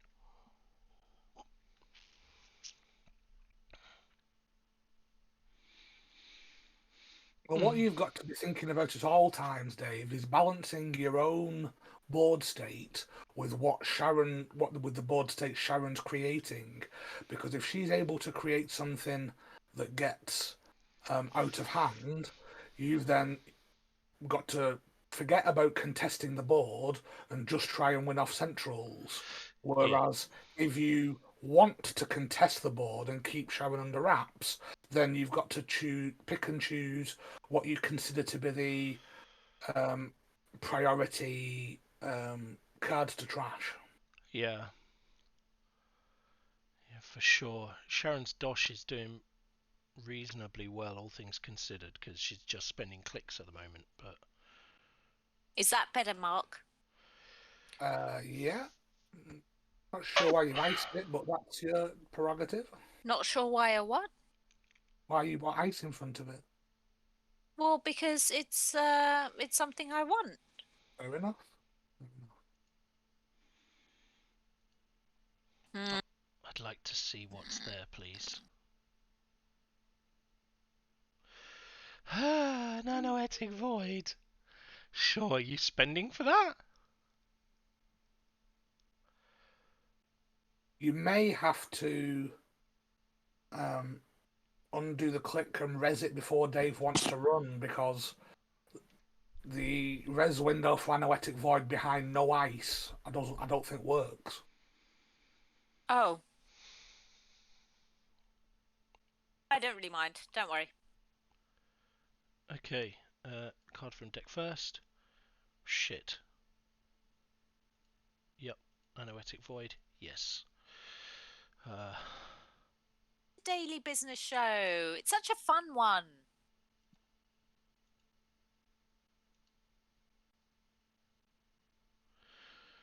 Jesus Christ. Right. I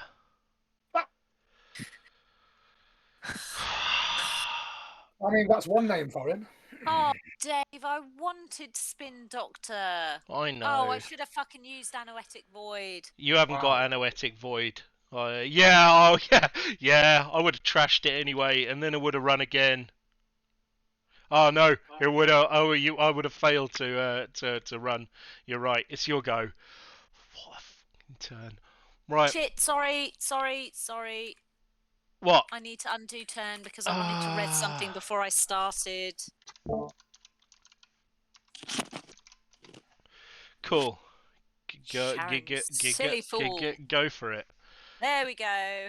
Okie doke. Sure. That's what Mark was talking about. Maryland campaign. Enjoy your new Maryland campaign. I'm going to enjoy a new Maryland And campaign. whatever else you drew in Daily Business Show. Let's pop that away. Ugh. I really wish I had Paracia. right now. Tons of them. Now you're in an interesting position, Sharon. What are you going to do there? Well, I'm not going to do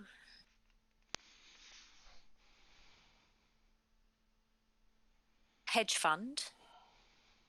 You I can't. It has to might be an asset or do upgrade. the asset that Dave really disliked, but then I was thinking that Spin Doctor would probably still be really good as well. Well, if you get Spin Doctor out of your bin, you don't save any credits because it's free to res, but obviously you'll probably want to get it out of your bin at some point, so it'll save you the opportunity to do that. If you get reversed accounts out, which is I assume the card you mean that Dave doesn't like, that again it doesn't save you any credits, but it Pop that out. Ugh. you know that Dave considers it a must trash, so that can put Yeah. some pressure on him. You could also install a card from your hand if you chose to. But, Oh, nah, never mind. Never mind. I'll skip that. Go on, Dave. I'm going. And you've got 6 credits now. What's this? This is a Euler. It breaks a code gate. And you're gonna spam R&D now, right? Because I actually should have played the Euler and then gone for something just in case I had hit a code gate and could get why in was for your cheap. turn over so quickly? Because I'm playing at the speed at which we're meant to be playing, Sharon. Rude. Ooh. Rude. Do people still dab? Sorry, is that still a thing? No? Yeah, the Okay. question from chat there, Dave, is why install the Euler at all if you're just going to run R&D? No, it's true, and I realised that after I installed the Euler, I was like, oh yeah, shit. There's the dosh value, but I saw the one click a turn for the artist. I could have saved the cash. Like, to be honest, in a lot of cases, it's because I'm not sure what I'm going to do with my clicks that turn that I do things in order to There's a not way of spank them preventing later on. that where you, Work out Dave. what you're gonna do. yeah. Sounds pretty sensible.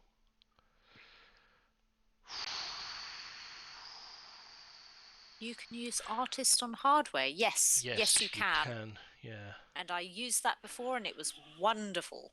Yeah. So now you're in an unusual situation, Dave, that with a double advanced reverse account, any credits you have up to 8 may be spirited away when Sharon has a click. Yeah. It's So true. you've got to try and think about getting rid of that whilst not ending your turn in a position where it's just going to rinse you. You mean I need to end my turn on 0 credits every turn? I wouldn't say that, no. Otherwise, you're just going to end up with no credits all the game. It's I true. would say that you're looking to get past whatever the ice is in front of it and have 3 credits left to trash that, but you need to do that kind of all in one turn, because if you try to save up to facilitate that, then obviously Sharon's just going to pop it and you're going to lose all that. Yeah.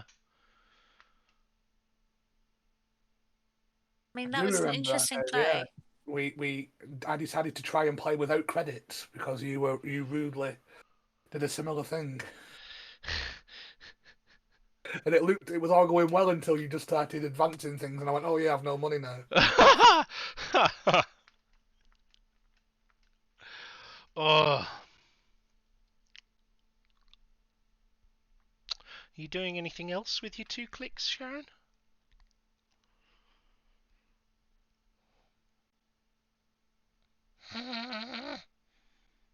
Put card 4 out, aren't you, Sharon, into a new server? Why not click on your Card out into reversed a new accounts server. and lose me 8 credits?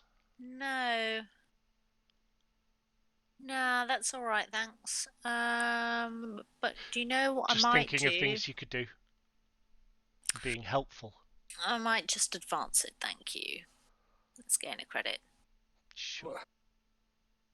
Sure. Okay. I don't think that makes it any bigger of a priority for Dave to trash than it was already, though. True. True. Because even if he ended his turn on 8 credits, I assume you're still going to fire it. For sure.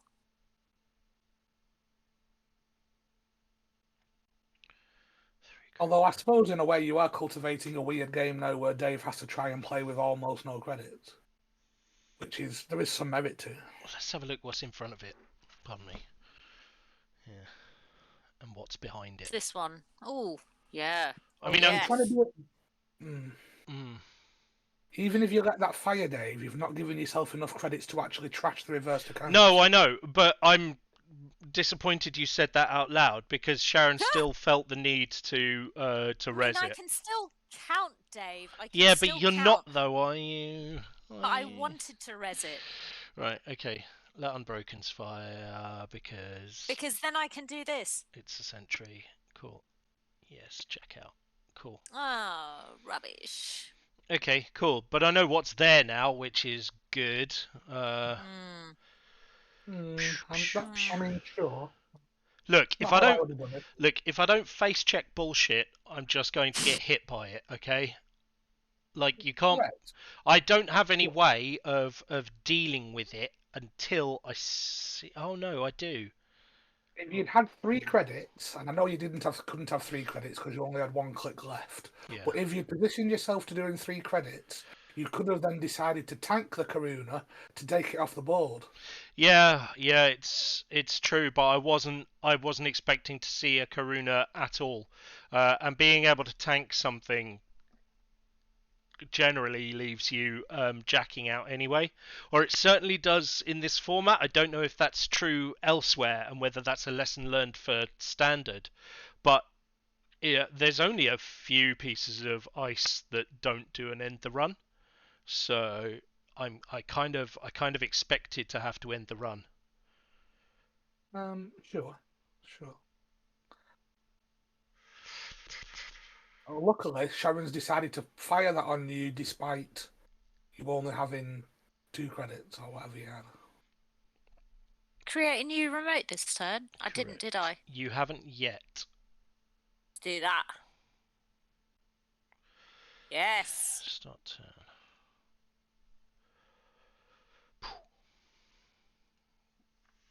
Got the money from artist. Love it.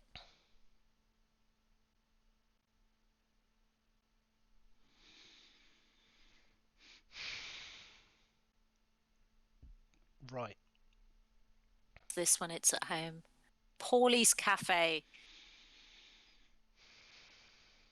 Dirty. See, my original plan was like I was going to use Paulie's Cafe in our previous game to host boomerangs, and then the thing I was most worried about was you having loads of barrier cards, the ones which really hurt me. And I was like, well, what that means is that if I have boomerangs stacked up on Paulie's Cafe, I can then use them during the run. But alas, perfectly sound plan if boomerangs only works if we are allowed. Yeah.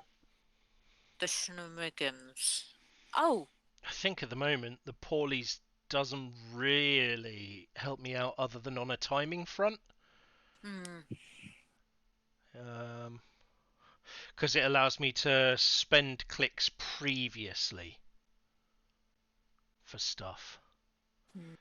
Yeah, so Paulies allows me to spend that click on installing next time, whereas I think the artist would.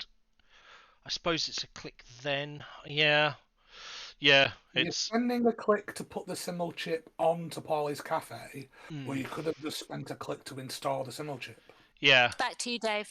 Yeah, very true. I scored Project Beale. The real use of Paulie's Cafe is to do kind of what Sharon described them with boomerangs or with breakers. Oh, you can just get out the one you need when you need it. Yeah. It doesn't really work as an efficiency card just for saving credits on stuff. No, although actually the artist counts as a connection, which means that when that comes out, oh, I still spend 1. I should have put the 2 cost. No, I don't have a 2 cost there. I should put something that costs 2 or more in there in future for money purposes because I've got the Also- artist out with it, right? Yeah. Correct. But it is your turn now. Also, don't forget that a click is a cost. So clicking to put something on Paulie's cafe, still then you have spent a click doing that. So even Yeah. if it saves you a credit, you could have just clicked for a credit afterwards. You're not gained anything. No, but it's to help if you are like in a run and you need to go and get something from your heap or your stack. That's where it's most useful. Or It can only get things off it that the symbol chip you mean, or the Paulie's cafe. Paulie's Cafe. Symbol chip can only Paulie's cafe can only install things that are hosted on it. It doesn't go hunting for anything.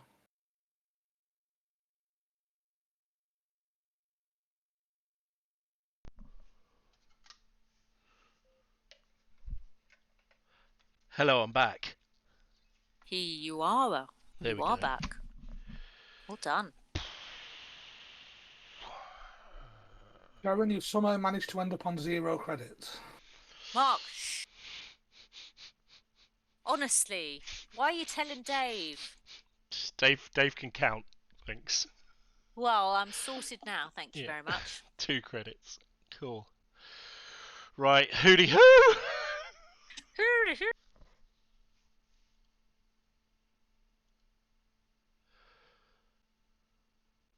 Hush.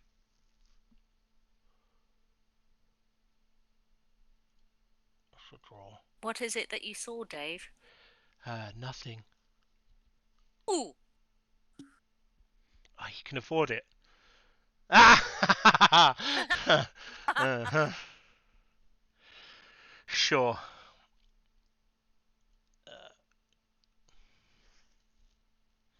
Oops. Oh, sorry. That was a misclick. Slash. A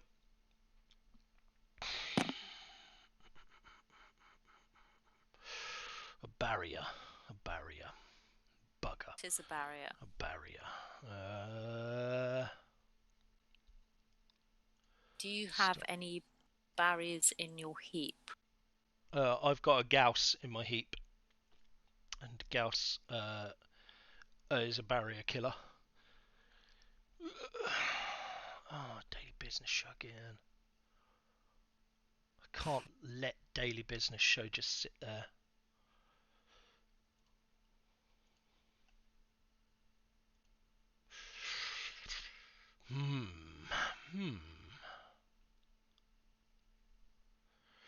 Okay.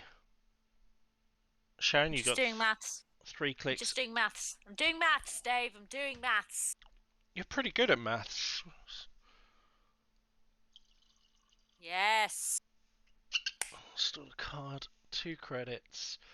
Sure. Oh, I don't have license acquisition anymore.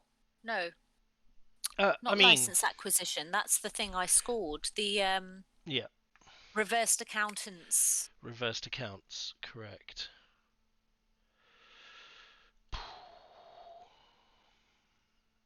That is in my archives. Okay. I'll leave you 2 kids on your own for a second. That's going to be an automatic void, isn't it? You won't know unless you run the server. Yeah. Run HQ. It could be a Managam. No, I don't care about the HQ one at the moment. I'm all right for the HQ one. I don't have any way of getting through the barrier. You said you had a Gauss. Yeah, in my you said in my heap, and I do in my heap. Yeah. Well, then you can use Simulchip. Yeah, but that's like the other option is I get a sentry killer out to try and go through server 3. You know what? First things first. Let's have a look at what's in your server 6. Oh wait. I don't think you need to res it. All right. Yep. Cool. But you do need to pay for it. Oh. So I'm going to trash that. Cool. Sure. Then, yeah. Then I will. Whew. Brilliant.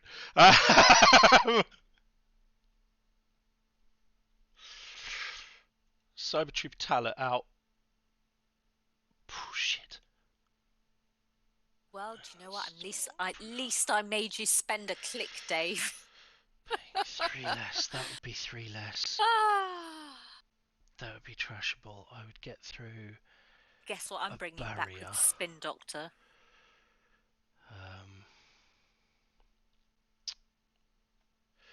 Sure. Yeah, obviously. Right. I'm going to install the hosted card. Choose a target. That one. I might as well. Then.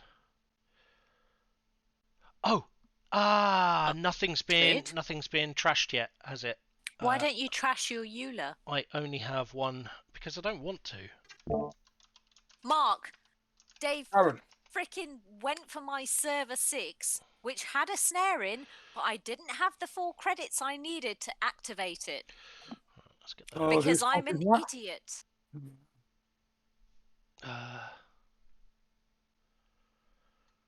that's to install that. That would be 4. 4 credits. Oh, I'd be so poor. You know what? Pray. Just install it, Dave. Install it. And turn. Oh, cool. Or do that. Yep. Get another card. Here you go. Yes. I should have run that business show and deleted it. I should have run that and deleted it.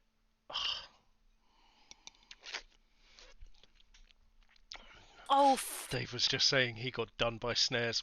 I got Dave, can I done by snares restart? in a previous week. Can I restart my turn because I was meant to res something? Is that okay? Yeah. Why is Cyber Trooper Talent in the play area? I don't know. What happened there? Wait, That's I yours. paid 2 to install. I did undo clicks for this. No, he should be out. And I should be 2 credits down. And a click down. Pop him out. Oh my god.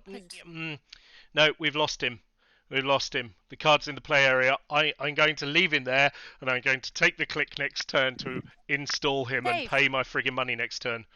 Dave, just undo your turn because I messed up as well because I was meant to res something.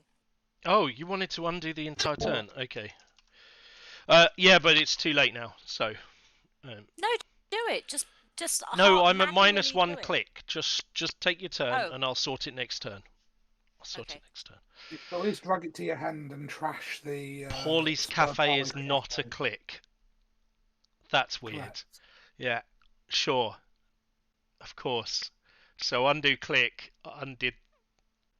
Oh no, I was trying to undo the click on Simul chip, and it wasn't a click either. It was a trash. So it rolled back. It rolled back to the last click, which was in fact 2 actions ago.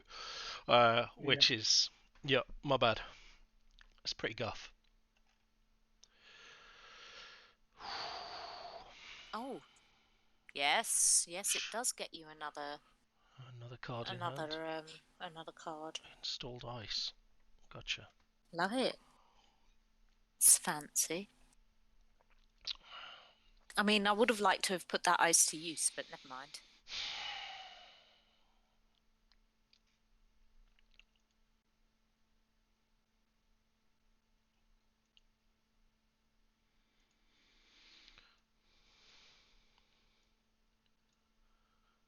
Go on, Dave. What are you thinking? What's going on? There we go. So the Cyber Trooper has now been played. We all know it's there. We're good, right? Then I'm going to. Are you going to install a non-AI icebreaker? Run server 4.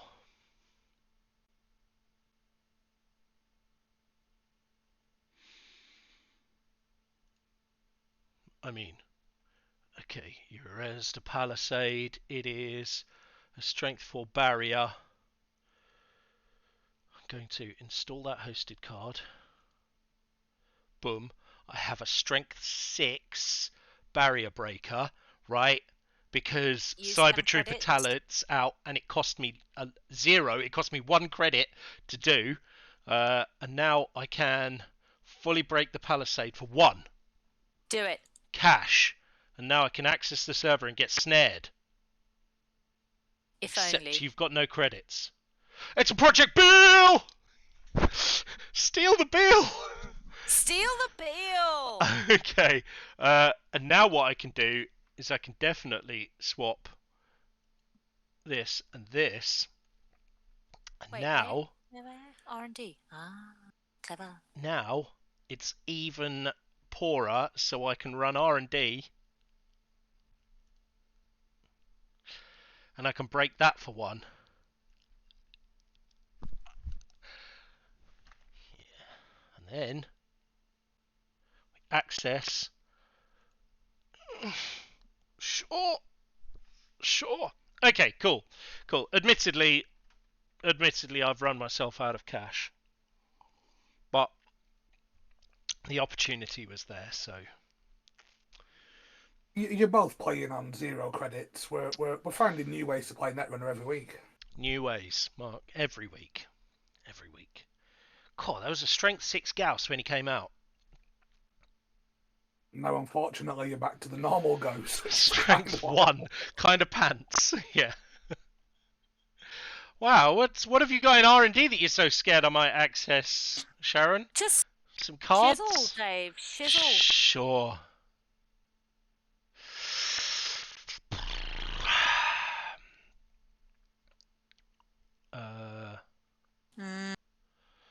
What you can do with all them If clicks? I res things, I have to res things. They better be free at the moment. That's all I'm saying.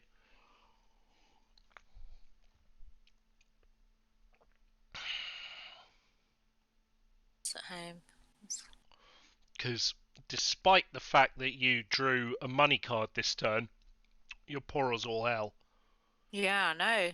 Cray. You got 2 clicks. Going credit. Cool. That means next turn you'll have 5 credits, which is enough to use that money card. So, Marilyn campaign, having to spend 2 to res it is just a real pain. Sure. Yeah.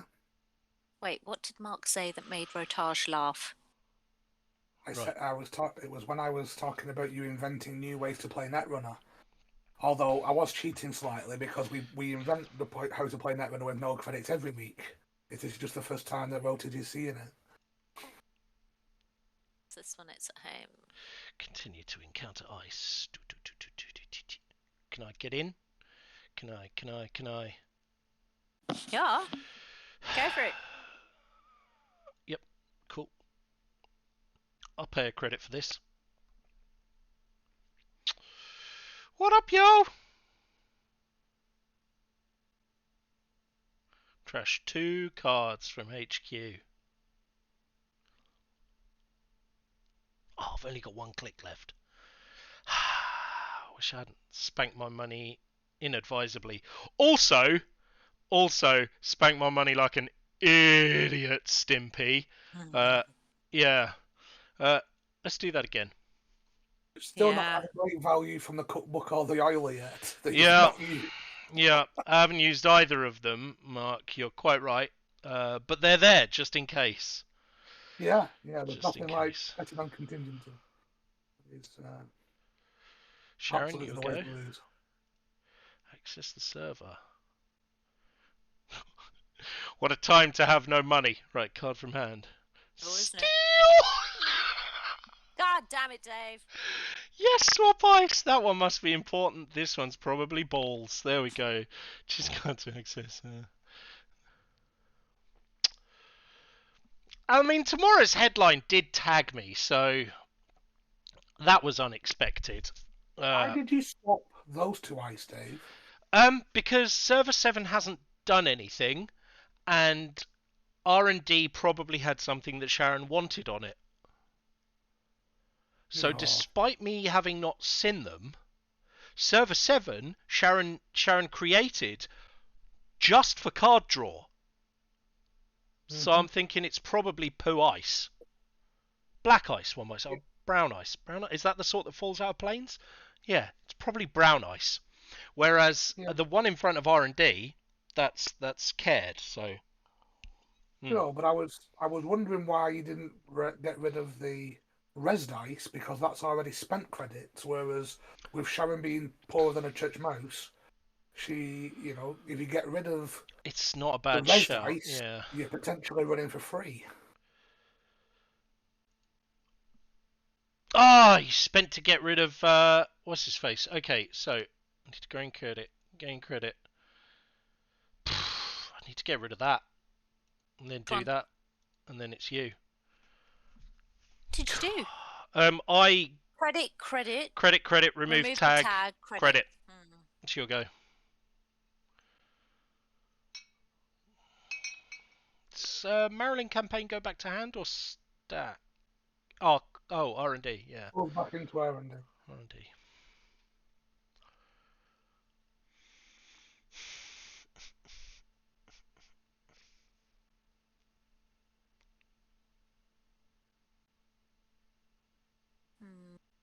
What's this? Guess might as well protect that. And get credit. I guess I might as well protect that. You mean you accidentally had to throw away agendas? Or did I? No, you did. Or did I? Yeah, you definitely did. No, I mean, or did I? Because I don't remember, so I have to check. Okay, it's your go. There you go. Wait, what did you do? You got money. Drew a card and gained cash. Are you tagged? Oh, Hell no! Dave. I got rid of the tag immediately that I could afford to get rid of the tag. Yeah, because you got rid of my piss artist with it, which is a shame because that was a decent way for me to gain cash, and I completely forgot that and have been gaining regular money. Oh, you scored The standard way. Another Beal, is that? Another Beal. Yeah.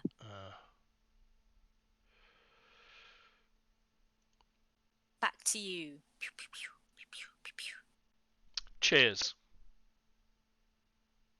Wait, what happened?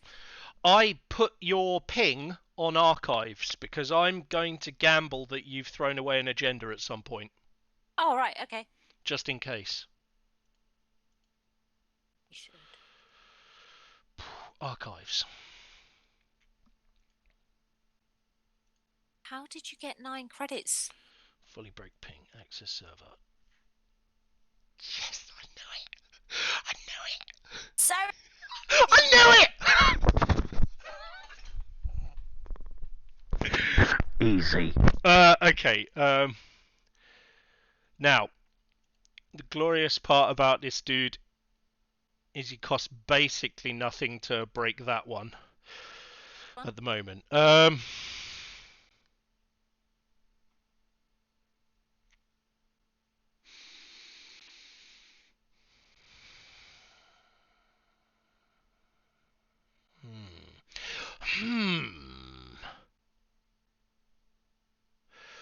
Oh, the other good thing about using Paulie's Cafe is you can have a program there that's not taking up MU, right? Yes. And as long as you've got variable MU available, that seems pretty legit.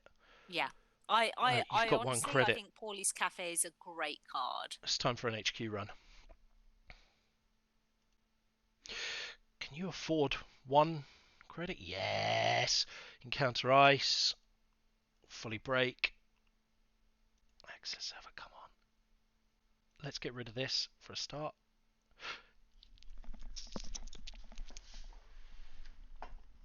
That's a big old agenda. With the agenda draws there, Dave. Big old agenda. Really lucky. Yeah, I figured you had a lot. You were sort of, the way you were protecting things felt like you had a lot of agendas that you couldn't deal with. You got very unlucky there with your card draw, Sharon. I had because- honestly, Dave. At one point, I think I had all agendas in my HQ. Really? Yeah. Cool. Yeah, but you were drawing because you had daily business show running for a while, which was allowing you to filter them. But the every time you installed a new server with your with your near availability, it was drawing you an agenda, Yeah. which Yeah, was Dave. just It was unbelievable. Then all the money cards are right at the end. I've got all the useful cards. All the useful operations are at the end as well. Oh well, that happens. Good game though. Yeah, good game. Well played. you needed to be. You both need to stop installing things that you don't need. Yeah, true. No, I but never I used was the EULA. I never used I the was cookbook. literally I'm an idiot. doing it, but I was Oh, installing cards because of my ID ability. you were so shy and conservative with your installing at first, and I don't want Was to put I? out a moralling campaign until I've put it behind a piece of ice. Yeah, that's true. If you watch a lot of people playing Near Earth Hub, they will only put ice on one remote server that they're hoping to score out of. Everything else they'll just throw out naked onto the table and say, if you want to spend 1,000,000 credits trashing these things, you can come and do that. But they challenge them to keep up on money and accesses. Don't worry about whether they can get to it or not.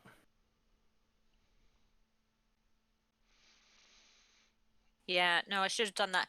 And really, at the beginning, I probably should have just installed 3 servers and just left things unprotected.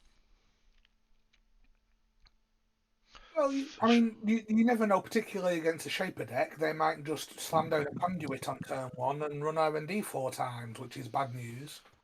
But At least if I'd known that, then I would have massively protected R&D. yeah, I guess. So, Made it expensive to run each time. Speaking of R&D, I think it's time we Yay! researched and It designed is. next decks. Now, Mark, remember, 40 seconds a card. 40 seconds a card. That's the challenge. the important thing we have to talk about first. Because this has been 2.5 hours already. Go on. Right, so we have 3 factions we haven't looked at yet, which is Jinteki, NBN, and Criminal. However, our series finale is in 2 weeks' time, so That's not enough. Does it give enough time to do us 1 faction per episode? What are you guys doing on Sunday? I don't There's know. a suggestion. Rogue episode. What?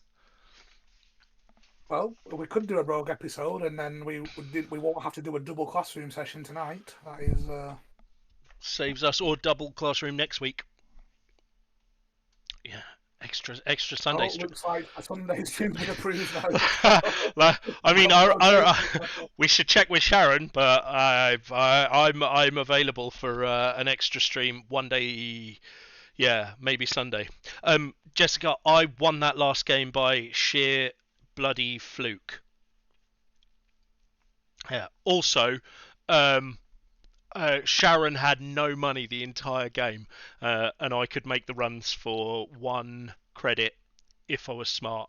She'd unfortunately had to trash an agenda. Yeah, okay. So the archive play was obvious, right? It absolutely, there had to have been something in there because there was an anoetic void or something that caused card trash, and suddenly after that archive gets defended. Seems like an obvious gimme. Wasn't Sharon's most subtle moment. No, right? It wasn't subtle, which was cool. That was fortunate, I think. I think had archives remained undefended, I still probably would have run it, but I might have left it. Run it, Dave. I still think you were going to run it. But I might. I don't know. I don't know if I would have left it in favour of trying to run HQ, because I was certain you had a bunch of stuff in HQ. I had a whole bunch of agendas in HQ anyway, so Yeah. Just one of those things, isn't it? Oh, Yeah, Sharon, luck of the David draw. decided that we're I doing had another. 17 cards left in my what do you call it, stack. None of them were agendas. Wow. I mean, that's pretty painful. Yeah. Sharon, what are you doing on Sunday? This Sunday, nothing. What do you say to an extra stream? Drinking. Okay, what do Ooh, you say yeah, to I'd a be up for that. drunk stream? No. What? I've drunk half a bottle of Talisker this evening. I mean, it's going to take a bit to get to a drunk stream, but I'm would willing be to do well a up for it. Centurion and a class session and What's a some Centurion? games as well. It's 100 shots in 100 minutes of beer. No. Yeah. No. That's unhealthy. Yes, it Oh, is. We practice responsible drinking here, Dave. Yes. I've yes. had dinner. Successful I've drinking. had a lot of alcohol. That's responsible. Okay. The stream on Sunday, then it is. You heard it here first, hot off the press. Extra stream. What time? Same bat time, same bat channel. Yeah. Makes things simple to remember, doesn't it? Does. So that means we don't have to do a double classroom session this evening, as we will have time to cover the cards at a more leisurely pace. Which I'm Are sure we is still good doing that a 40-second card run through though? We probably need to. Sure. At least one of the cards I'll do in 40 seconds. So, your homework for Sunday will be to fix those decks that you've played with tonight into something resembling Netrunner decks. I'm not doing that. No, I know that. You've not been doing any episode. Why should I know? So, you will also need to create a new Corp deck. Yes. Your new Corp deck may be Jinteki or maybe NBN, and your answer will determine which one we're going to look at right now. Sharon, I think I chose Shaper last time, right? So it's your choice between NBN or Jinteki. Jinteki, please. I knew you'd say Jinteki. This was exactly what I wanted anyway. Cool, let's go. Okay then. Let's look at some Jinteki cards that are on your screen now. And we start off in the agenda section. Hell yes. With Project Yagiuda. Now, 99% of the time, Project Yagiuda may as well say nothing on it. Because all anyone treats this as is a blank 3-2 agenda. But it does actually have an ability. So it says, when you score this agenda, you may place one agenda counter on it for each advancement token on it over 3. So if you over-advance it, you get a counter. If you over-advance it twice, you get 2 counters, etc. Then what does that hosted agenda counter do? In any paid ability window, you may swap a card. No, sorry, not in any paid ability window. During a run, you may swap a card in HQ with a card in or protecting the attacked server. And then you give the runner the option of jacking out. I mean, you could just put a fucking snare in there. Yeah. Correct? So they're going to be stealing an agenda off you. You can spend the Yagiuda token to swap the agenda for a snare. However, even if the timing window would not normally support it, they now have the option to jack out. You can't force them to access it. Yep. So you're then playing absolute mind games on, have I just swapped this agenda for a snare, or have I just swapped this agenda for another agenda that I'm going to score instead next turn?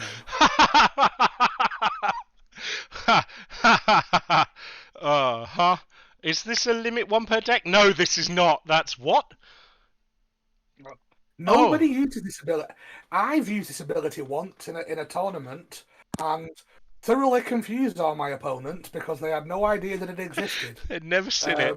Sure. But yeah, this card exists, and that's what it does. Have I just swapped in another Yagi Uda that I can fast advance on my next turn? Sure. Yeah. Cool. Or did I put a flipping Sting in there? Well, here's a card that shouldn't exist. Yep. It's Sting. It shouldn't exist for two reasons. Number one, nobody understands how it works. And number two, when JNet finally works it out for you, it trashes far too many cards. Oh, really? Wait, is JNet broken? This is simple. You just look at the other person's agenda score area, count the number of stings in it, and then the runner gets fucked for that amount, right? And it doesn't matter which way it's gone. Whoever scored it looks at the other person's agenda score area, goes, well, this is the first one of these I've got. It's done no damage. It's probably that, right? You've already missed the +1. +1. Okay, sure. And the only ID that ever plays this card is a personal evolution, which then does you a damage for having stolen an agenda as well. Does it? When a player scores or steals this agenda? It counts in your own, doesn't it? It goes into your own. So yeah, it's not going to count itself in some wacky way, but it is going to do a lot of damage. But would it damage the corp as well? No.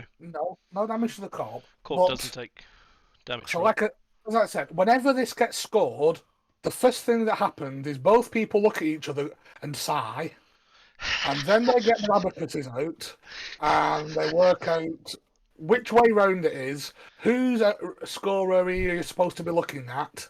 Then if you add one, then if you're PE and we have to add another, then you usually put your hand up and call for a judge just to double check it. Then you decide that Netrunner was not the game for you and never play it again. Go back to bridge. Sure. So yeah, it's a nasty card for nasty decks that are going to deal you lots of damage, but it's also quite confusing, and you have to work out how to kill someone with it. I hope you're already thinking about your runner deck to take this on next week very hard, Sharon, because I certainly have a few ideas already. It is a card that can also cause some murder death kills, but in a less offensive way. So this is Flower Sermon. It's a 4/2 agenda, and when you score it, you place 5 agenda counters on it. Then agenda counters you can use once per turn, not just on your turn. You can also use it on the runner's turn as well, should you wish. And it says, reveal the top card of R&D. Then draw that card and one other. Then you take one card from HQ and put it on the top of R&D.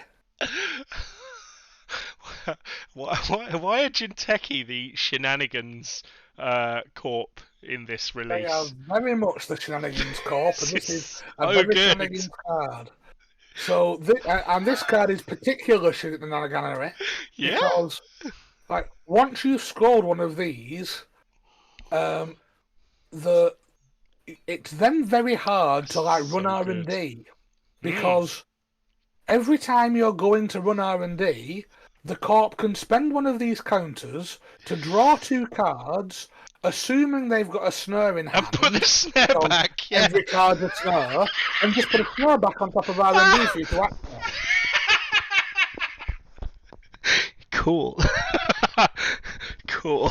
I'm looking forward to this. I've literally been in a game where the only way I was able to access R&D was to run into enough snares to draw all their counters off so that I could then get going again. Cool. Because otherwise I was completely locked out of R&D, and they had some strong defences on HQ and the remote as well. So these prickly type decks like Jinteki Personal Evolution, they typically lose on centrals because they're trying to get all the tricks and shenanigans out on the remotes, and people just ignore them and say, I'll try and win on centrals before you've had a chance to trick me to my death. But if they manage to score one of these cards, it then changes that dynamic in the sense that now running the centrals is a lot harder too. This is And excellent. Yep. it ends up making you feel like you're playing against 16 snares. Sure. Cool. Next up. Next up is Public Health Portal, which is a 40-second card. It's an asset. It costs 3 credits to res and 2 credits to trash. And when your turn begins, you may reveal the top card of R&D and gain 2 credits. Oh wait, it doesn't say may though, right? It's you have to do it, don't you? Right. So what you're doing is giving away to the runner the entire contents of your hand in exchange for 2 credits. There's nothing to say you could have 3 of these on one server and you just gain 6 credits for one card reveal though, right? You can have multiples of them, yeah. Yep.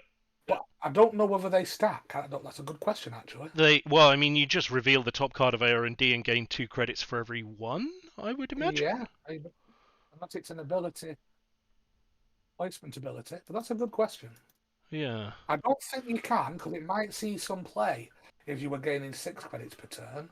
But You almost certainly are. If it's been missed, it's been missed. But you're gaining 6 credits a turn just for showing off one card here. sure. Yeah, I guess the fact that it's also 3 to res and 2 to trash is a bit of a bad number combination as well. Yeah. But, yeah, it's something. Yeah. Cool. Next up. It's so obviously next up is Storgotic Resonator. What else could it be? Of course. It's another asset that is used in shenanigans. So, 2 to res, 2 to trash. The first time each turn you trash from any location a card that matches the faction of the runner's identity, place a power counter on this asset. Then for a click and a power counter, you may do 1 net damage. I'm not sure that's worth it, right? Correct. It is not. I don't think this has ever seen any play in any deck. If you do damage to a card that's out of faction, it doesn't do anything. That includes neutrals as well, which a deck can be reasonably well made up of. Yeah. It's a click ability. It doesn't stack, so you can't use this to build up like 6 net damage and then throw a kill shot across the table. You can only use it for 1 click for 1 damage, which is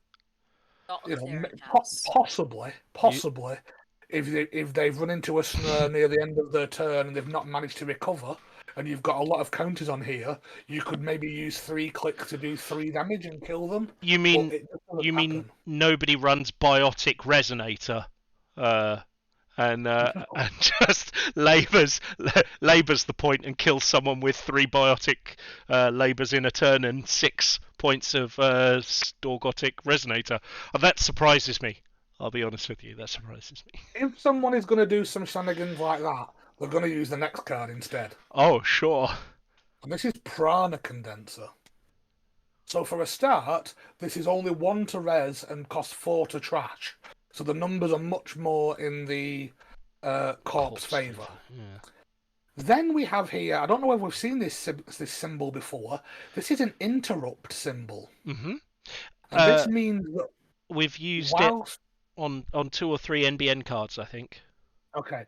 Well, what it means is that when you're doing something else, a normal function in the game, this stops it because you're going to do something weird following the rules of this card. Sure. So in this case, whenever you would do 1 or more net damage, you may choose to prevent 1 of that damage. So the corp actually saving the runner's hit points. However, If you choose to prevent one of those net damages, you place a power counter on Prana Condenser, and you get 3 credits. So you are building up a kill shot, Sure. and you are getting credits for it. Then on your turn, you may spend 2 clicks to trash the card, and then throw all the damage right across the table into their faces. In one go. Yeah. So Cool. I have seen this in decks, not many, but I have seen it in some decks where they're using cards like House of Knives, like Hokusai Grid, like Snare, of course, to build up small amounts of incidental damage. They are not doing that damage. They're saving it all up on Prana Condenser. Those credits that they're accruing through doing that are then used to res big beefy ice to protect it, or big beefy upgrades, keep you out of that server until it's up to a kill shot, and then do it. Sure. It's a high risk strategy because you're saving the runner from the damage that your deck is designed to do.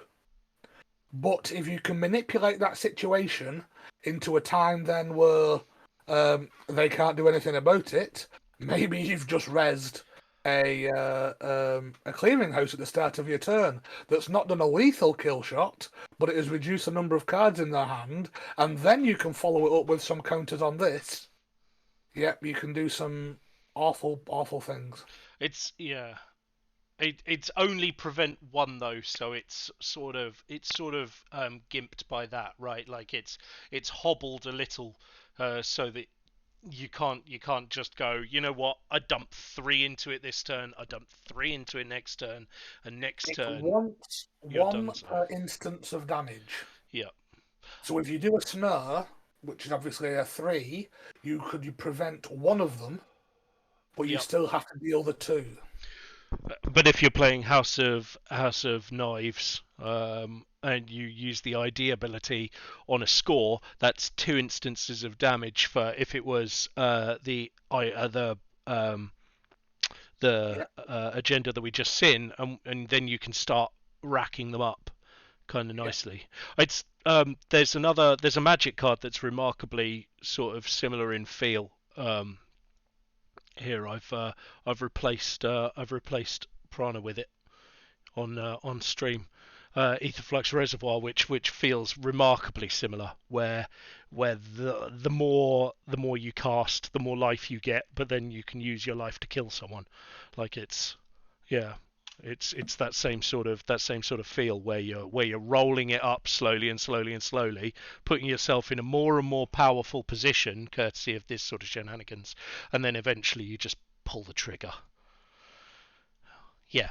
Cool. Sure, it was a completely original idea, and no inspiration was taken from any other card games. Oh, sure. Sure. I think this one probably came out around the same time or first. Maybe around the 2019, maybe not so much. But yeah, it's still a good concept.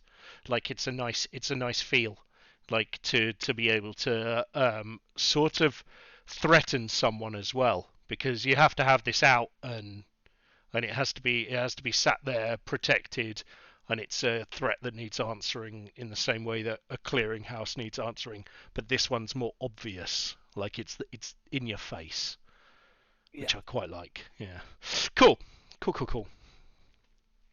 Okay, let's move into the ice section. I'm looking forward to this because I don't understand a lot of the Jinteki focused ice.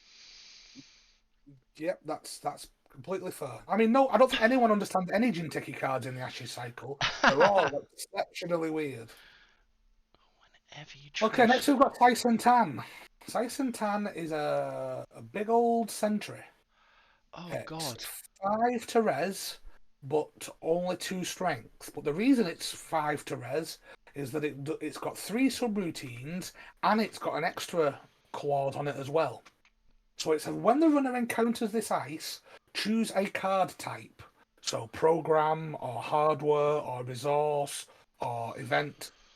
Cool. For the remainder of the encounter, whenever you trash a card of that type with the net damage from one of these subroutines, do an extra net damage. This card can kill a person. It certainly can. If So you're you lucky. face plant into this, you say Enough. event, and then you do a damage. If it hits an event, you do another damage. Then you fire the second subroutine. It hits an event. You do a damage. It hits an event. You do another damage. You fire the third subroutine. You hit an event. You do a damage. You hit an event. You do another damage, and if they only started their turn with 5 cards in hand, they're now dead.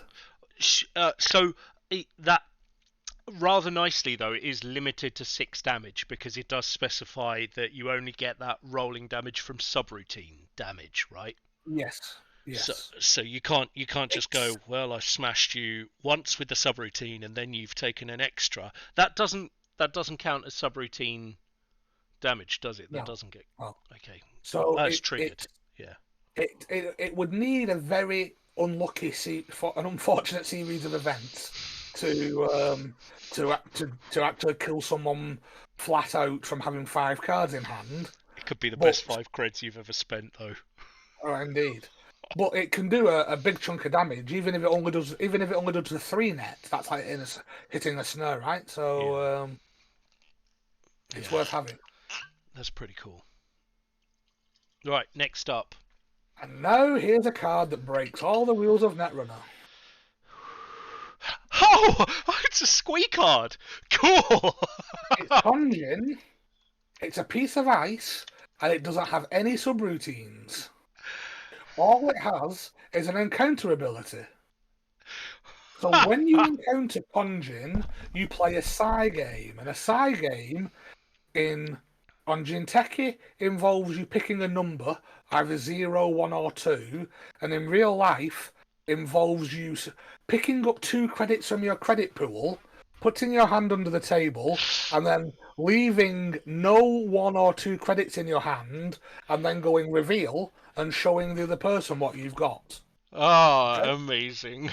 After you've revealed the spent credits, if it is a different number of credits, so the runner has been unable to read your mind, you may then pick any other piece of red dice, and they start an encounter with that piece of ice. So if it was a Sice and Tan, they're now facing 3 subroutines and a sentry. If it was a Bran, they're now encountering the big three barrier and the runs. You choose which piece of rezzed ice they are currently encountering. That ice acts like it would do normally. So if it will do damage to the runner, it damages them. If it ends the run, it ends the run. If the runner is able to deal with that ice and break its subroutines, or its subroutines fires and they don't die, then you just come back to Konjin. Oh my god. And you carry on running from where that was. So it doesn't teleport you. It gives you an out-of-run experience where you encounter a piece of ice elsewhere on the mat, and then you come back and carry on if you've managed to get past it. So what you're saying is Konjin has a 1 in 3 chance of being rubbish, depending on how much each of you is willing to spend, depending on how much you have available, either of you, and what that means to you, which is its own brilliant mind game. But then if the runner loses that game, it just swaps in, replaces a piece of ice for a second, and then you carry on beyond it. So if you have a nice big beefy piece of ice rezzed anywhere on the board, every time the runner wants to go through past this card, they have to take on a 33% bet that they won't have to break the other big piece of ice instead. Which is just incredibly daunting. Oh, that's so good. Now, in the standard card pool, Ah, there is a card called Hunting Grounds, which completely nullifies this piece of ice and does nothing. Oh. mm. So that's your kind of trade-off. If you put it in your deck, you may end up with a completely blank card if your opponent's playing Hunting Grounds. Does In hunt? startup, there's no such trade-off. What does There are hunting no ground cards do? that can blank this. Is it So just takes away the ability before subroutines, or? yeah, it prevents encounter abilities. Ah, okay. So if you've got like a tick up ability that says if you've got 3 counters on this, it counts as +5 strength, for instance. It doesn't get rid of that, does it? No, just Okay, where it cool. says when you encounter this ice, Sure. or when the runner encounters this ice, I should say. Okay. But yeah, without that, it means that you're assuming you're prepared to commit the credits to winning the side game. You're making the runner hit a big piece of ice for little. Commit the credits, but you could get the side game going off for 0. You could get it Indeed. going off for 1. If you're paying 2 credits for this as the corp, are you really getting value out of that? You Well, it kind of, depends, of course, what other ice you've got rezzed. yeah. If And you've they're going to run, if the option is to fire them into a palisade, you're like, yeah, I'm bidding 0. If the option is to fire them into a tier, then I'm bidding 0. oh well. Right, that's the the mind problem, game right? The worse your state is, the more likely that X number is going to potentially be the entire set of states. All right, the worse if it's not a bad decision, then it's going to be 0. Always bid 2 is such a bad idea. What you should do is bid randomly. You should definitely, both of you, just roll a fecking dice, because the chances are that you're going to end up outthinking yourself. If you always bid 2, chances are that the corp, if they're playing it correctly, is always going to bid 1. And they're always going to bid 1 because the runner's paranoid and bidding 2. You've already fell in to Jessica's mind games. But then you force them to pay Now you 2. think she's always bidding 2, but is she always bidding 2? Yeah, Is it safe for you to bid 0 because she's always bidding 2? it depends how much you really want that card to swap in. If you're just like, I just want to pay 2 to cost the runner 2, then yeah, always bid 2, always bid 2, always bid 2, because you're going to cost the runner 2 for 2 credits. But what if they bid 1? Well, then they're fucked, aren't they? So Welcome to side games. yeah, except this Anyway, time. we could debate the limits of side games for Sure. a long time. Yep. Let's not. This is excellent. So let's look at another completely busted card. Mm-hmm. So in standard, this has been banned because it's stupid. Reveal. In startup, Really? guess what? It's absolutely not. Yes, because this is a piece of ice that costs 2 to res and is strength 5. Let's look at those numbers again. 2 to res, strength 5. Sure. When the runner encounters this ice, choose a card type. For the remainder of the encounter, whenever you reveal the grip using one of the sub ice, you may trash a card of that type. So the thought process behind this card, as I'm led to believe, is that because you could name a card type that the runner then has 0 of, then it could end up being... Therefore, we can't make it cost very much. Except, in 99% of cases, they can't afford to take that chance. Yeah. Because the cards you're keeping in your hand are not just hit points. They're either programs you want to install or the events you want to score to win the game, Yep. or something meaningful. So the runner more often than not will choose event, unless it's turn 1 and they're trying to snipe a program from your hand. Yep. Yeah. And then you're just like, well, I can't afford to let it fire, so I need to have a way of dealing with this card before I can start rushing. Because when most people are playing and not being on 0 credits, 2 isn't very much to snap res this and do a lot of damage. It's just completely out of whack in terms of the damage it can do for the cost it takes to the corp. Question. I have a question, right? I'm on Netrunner DB. I'm building a deck, a Jinteki deck, as we speak, just because it's fresh in our mind. I'm on build. The collections I've got are System Gateway, System Update 2021, and Ashes. Yep. My filters are Jinteki and Ice. Yes. Engram Flush is not showing up. That is because in the bottom left of that window, you will see something that says Legality.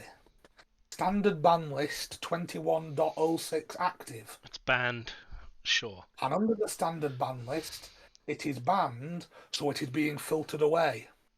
Right. So when I go to settings, I should just say... No, you should change that drop down to say casual play. Because which drop down? the one I've just mentioned, the legality drop down. Bottom left-hand the corner. Bottom left of the page. And so it doesn't say standard ban list 21.6 anymore. It says casual play. Because startup play is casual. It doesn't have a ban list. I mean, I don't want to give away what card might be in my Jinteki deck. But thank you. If you're playing within the rules, there is no reason why you wouldn't put 3 of these in your deck. I mean, there's a moral code that says this card is stupid and should not be played. But if you're just going to play to the actual rules, yeah, go nuts. Yeah, no, I'm putting 3 of these in my deck. Whatever, Sharon. Sorry. Not sorry. 3. I might be doing the same. Yeah. So make sure that you're bringing a card that can break 5 strength ice easily. Oh wait, there isn't one. No. I'm bringing a deck with no events. Okay, sure. The obvious solution. The obvious counter. The strongest solution to this card is Boomerang, but unfortunately, we don't have that in our card pool yet. So Sure. If I'd not wasted cards and money on Boomerang and Swift. Now we're looking at an ID that you're never going to play. Strong statement there, Sharon. Strong statement. We'll never play this. No, because it's awful. Why? Well, let's read it. I mean, this is the ID I've chosen for my deck.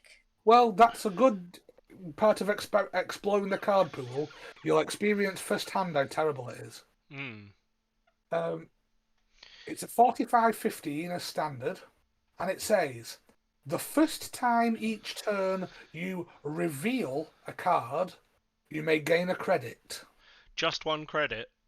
And for a click, you may reveal a card from the grip at random or the top card of the stack. So you may reveal one of your opponent's cards. Thanks for joining us, Rotage. Good night. Hey. Wait, the stack? Yes, the runner's stack. Oh. So for a click ability, you are using your mental powers to have a look at a random card from the runner's hand or the top card of the runner's stack. Which, I mean, if you reveal that, you reveal it to both players, right? Yes. So you're giving the runner just as much insight as you're getting. Correct. Which is cool because who cares what the runner's about to play. And there is nothing you can do that targets those cards. It's not like the runner seeing your R&D and deciding I need to go and get there now. Yeah. There is no way for the runner to fly over and attack the corp to fly over and attack the runner. So other than the only thing it's actually doing is helping you guess better on your engram flushes and your sice and tans about the type of cards that they might have in your hand. Mm-hmm. But unless you're spending multiple clicks per turn doing that, then you're not actually gaining. You're missing a lot of the cards. You don't have a complete picture, so you're just kind of basically clicking for a credit at that point. Imagine spending an entire turn fishing, playing Go Fish on the runner's turn, on the runner's hand, and looking at that one card from the top of the stack that they're going to draw next turn, if they deign to draw it. They may not even draw that. They don't have to draw. That seems rubbish. It is. It is. And the other fringe benefit it has is that if there are cards that reveal the runner's cards anyway, then you would get a free credit from it, except there are very, very few cards that do that. No, the first time you reveal a card. That could include... wait, where was it? Public Health Portal. Oh, yeah. So you could get 7 credits in a turn just for showing off your top deck, right? True. That's rubbish to spend your entire ID choice on 1 extra credit a turn just from that. Glad you see Right, where fine, I'll choose a different ID. Jeez. Yes. It's poodoo. I don't know what they thought it was going to do, but it didn't work, is the answer. So it never ever sees play. You'll see it next week. Okay. Yeah. Because Here we go Sharan's with got some to- cards that are meaningful and do see play, though. Oh, cool. Next, we've got one of the most loathed cards in Netrunner. It's Complete Image. And you'll like this one. It's a terminal operation, which means after you play it, it's the end of your turn. Sure. You can't do this and then follow up with something else. And you may only play it if the runner has 3 or more agenda points in their score area, and they made a successful run during their last turn. Okay. So there are a lot of hoops that need to be jumped through before you can play this. You don't want to see it in your hand early in the game. However, once those criteria have been fulfilled, you can play 4 credits to name a card and do a net damage.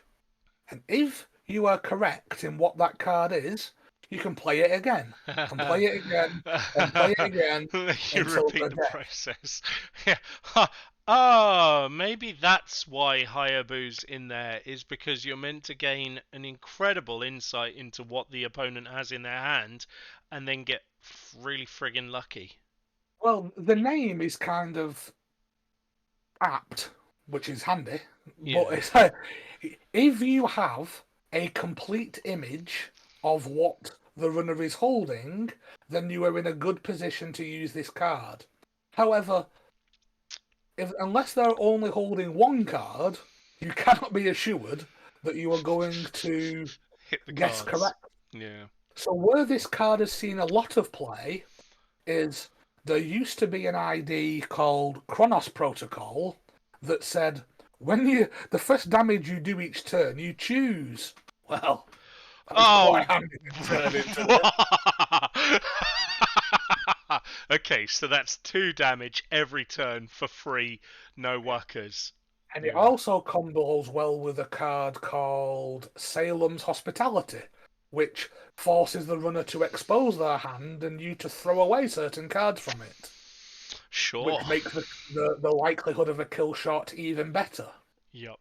Now, within Startup, there aren't many things that have that effect other than the Hyubu identity and the whatever that asset's called we looked at a second ago, or if you let an engram flush fire.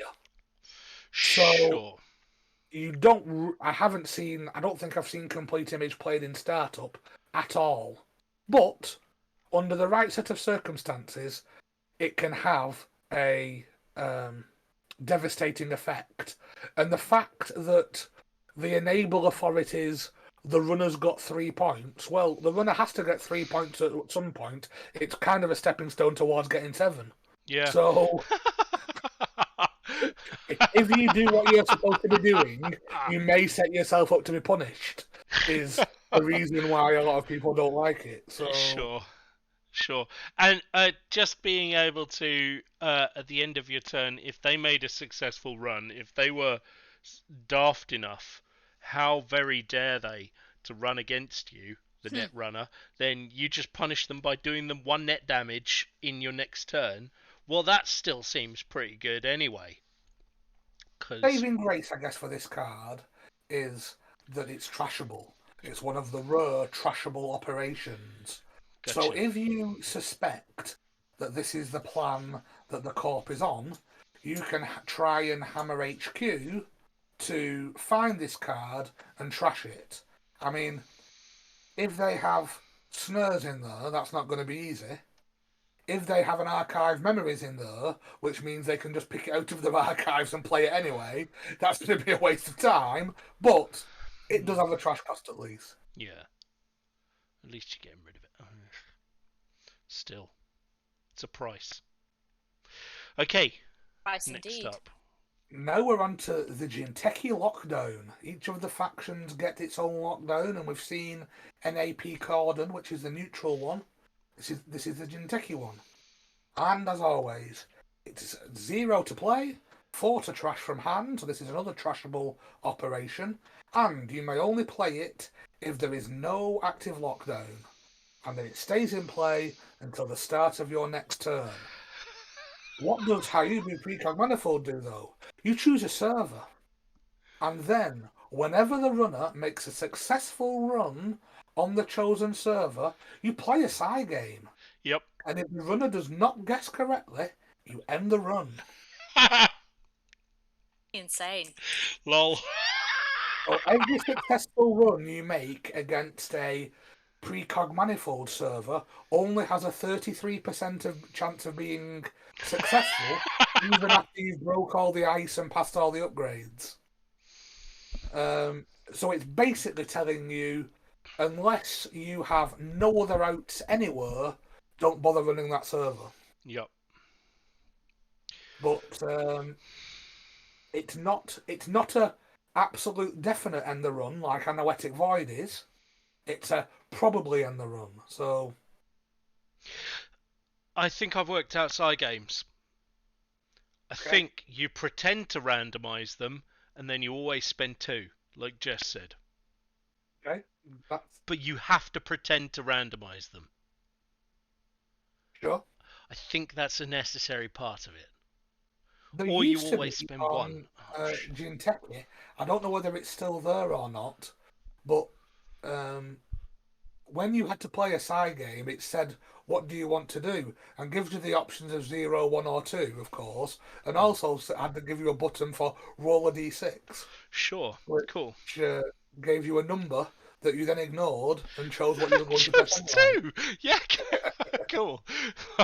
Correct. But as long as the opponent can see that you're rolling a dice, that's the important mind game. It's a Yeah, mind cool. game, right? Yeah. Cool. Oh my! It's a triple. Did someone mention shenanigans? It's a It's triple. Kakarembo. It's a triple. We don't have many of those. Oh, That means you must spend your whole normally you must probably your spend whole your turn. whole turn doing it as a corporation. Ugh. What does it say? Trash any number of cards from HQ. Then turn all cards in archives face down. You may then choose either an agenda, or an asset, or an upgrade, put it in a remote server, put 2 advancement tokens on it, and whistle innocently.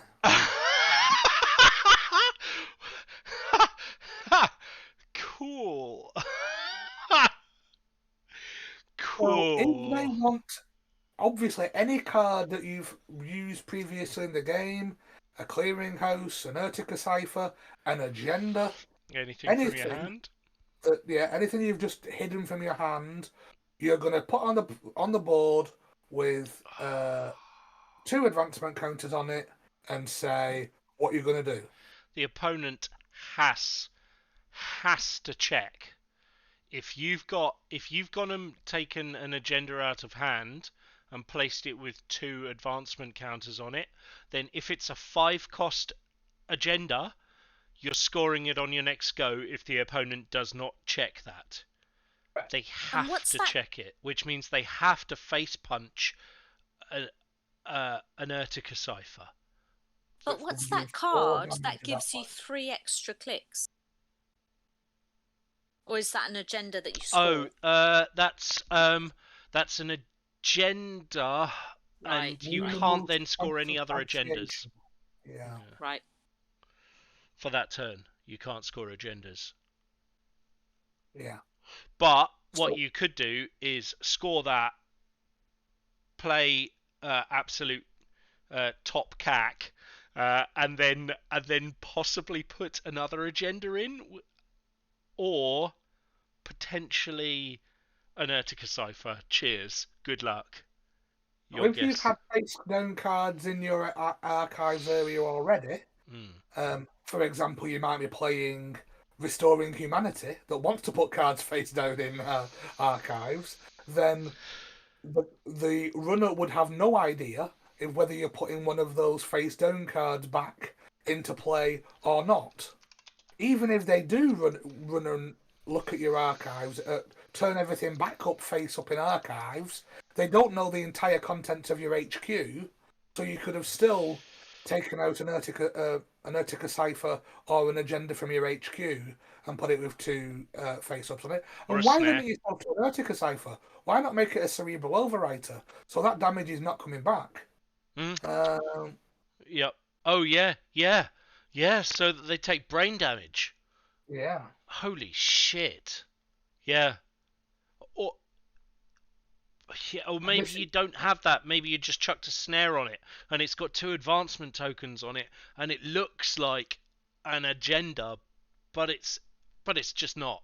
It's just pain. And remember, you also have access to a card now called Trick of Light, which says that you can move 2 advancement counters from one card onto another. Now you could shenanigans out a snare with 2 advancements on it, and if they want to run in and trash them, obviously they have to take a snare to the face. Otherwise, you leave them there as a Trick of Light battery that you're going to advance onto an agenda later on to fast advance it out. Oh, that's gross. This is what Jinteki does. I've been so used to playing the Wayland mono remote that I'd completely forgotten what it was like to play with more than one remote, like shenanigans, proper shenanigans. That's grim. I love it. I see why it's a triple, but it's cool. And one more piece of shenanigans that I've not thought about before, but Jesse's absolutely right. If you played Biotic Labour and then Kakurembo, you'd be able to fast advance a 3 agenda. Sure, you can spend your final click that you've got from Biotic Labour. You can spend to finish off the. Scoring it and advance it. But you could score it from hand because you can put it straight out. Yeah. And it costs you 1 click less to score it from hand as well, because Kakurembo gives you it costs 2, but it only takes 1 click to do. Oh no, 3 clicks to do. 3 clicks okay. So it's the equivalent of doing install advance. So the cost is the same credit wise. Yeah. Sure. Okay, that's cool. Yeah. You can do it if it's in archives. Yeah. That's grim. Just a little bit. And with Spin Doctor, of course, you can take it straight out your archives if it's threatened. You could be like, no, I've moved that. That's gone. Yeah. Well, I'm enjoying Jinteki's cards so far. They are interesting, Let's aren't they? see And this what is the more last one. bullshit there is. Not quite. There's 2 more. Really? Mm. Oh, what do we you have? haven't covered Lethea Nisse, and we haven't covered La Costa. La Costa Grid. And Okay, I've heard I'm La ready. Costa Grid mentioned in the past. We briefly played with Lacosta Grid. It was in the infamous wildcard pack. Oh, the But you pack. may well have forgotten that by now. Yeah. Anyway, Luthea Nisei, she's a clone, We have seen it. and she's a Psy player. So she's a 1 cost to res, 2 to trash upgrade. And she says the first time each run, the runner approaches this server, play a Psy game. Side game. Cool. If you and the runner spend a different number of credits, you may trash Luthea to force the runner back to the outside piece of ice, protecting that server, and have to break in again. But it's not. Is it just the outside piece of ice? Like, No, do they have to go through they have everything to go again, through or the just whole the thing. outside? Again. They It approach kicks from them the right back to the ice. start of the run. They've spent all that dosh. So if you've You got have a to trash Gordian blade, then it's a not problem. so onerous because you've spent for that run and that run's continuing, right? Or It's still the same run, sure. But there aren't any ice that really exploit this in startup. startup. But there is ice in standard. There's an ice in standard called Brainstorm that says when you encounter this ice, it gains a subroutine for each card in the runner's hand, and it keeps them till the end of the run. Ooh. So when you Oh. encounter it again, it encounters those subroutines again. Doubles the subroutines. on So it. you could then end up with 10 subroutines on that piece of ice. Fuck. Are they all end the run, or are they all something worse, like deal a net damage? No, deal a brain damage. Oh God! What? No. What? Yeah. Cut down those cards you're holding. Oh. Like as if it wasn't bad enough encountering that the first time that you've got to spend creds on whatever you've got in your hand and you haven't seen it coming. But the second time you're like, well, I'm dead. Not dead because brain damage doesn't kill you, right? It just takes you to Just 0. DD dead. Oh Or no, it'll kill you if there's enough of it. right. Mm-hmm. If it takes all the cards out of your hand and does 1 damage, that still kills you. Oh, it And does then count it as damage. lingers, Oh after shit. that. Shit. That's a lot. Yeah. Yep. That's cool. That's cool. 10 out of 10. The balancing factor of this card is that to use her, you've got to trash her.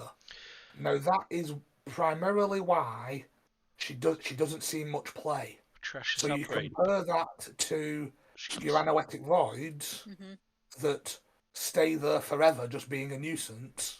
This is a one-shot. Try and get you this agenda scored, but we'll make it is then gone. So unless you can bring her back.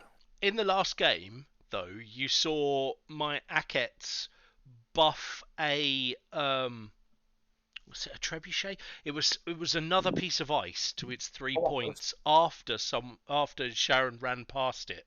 So after she'd run past it for the next run on that server, it would have been 10 strength, but it wasn't. Yeah. But this, for one monies, they have to then run past the 10 strength again. This doesn't seem like I'd choose this and Noetics. Sure. Well, that's the You fun would you've got to choose look this over forward to, Anoetics. I might choose this over Anoetics All right. in the right situation. Anoetics really strong though. Like Anoetics just a big old fucking no. It's just like pfft, I've got the That's the cash, I've thing. got the hand. It's a no. The difference between Anoetic and all these things that require Psy games is that it's a hard no, not a maybe no.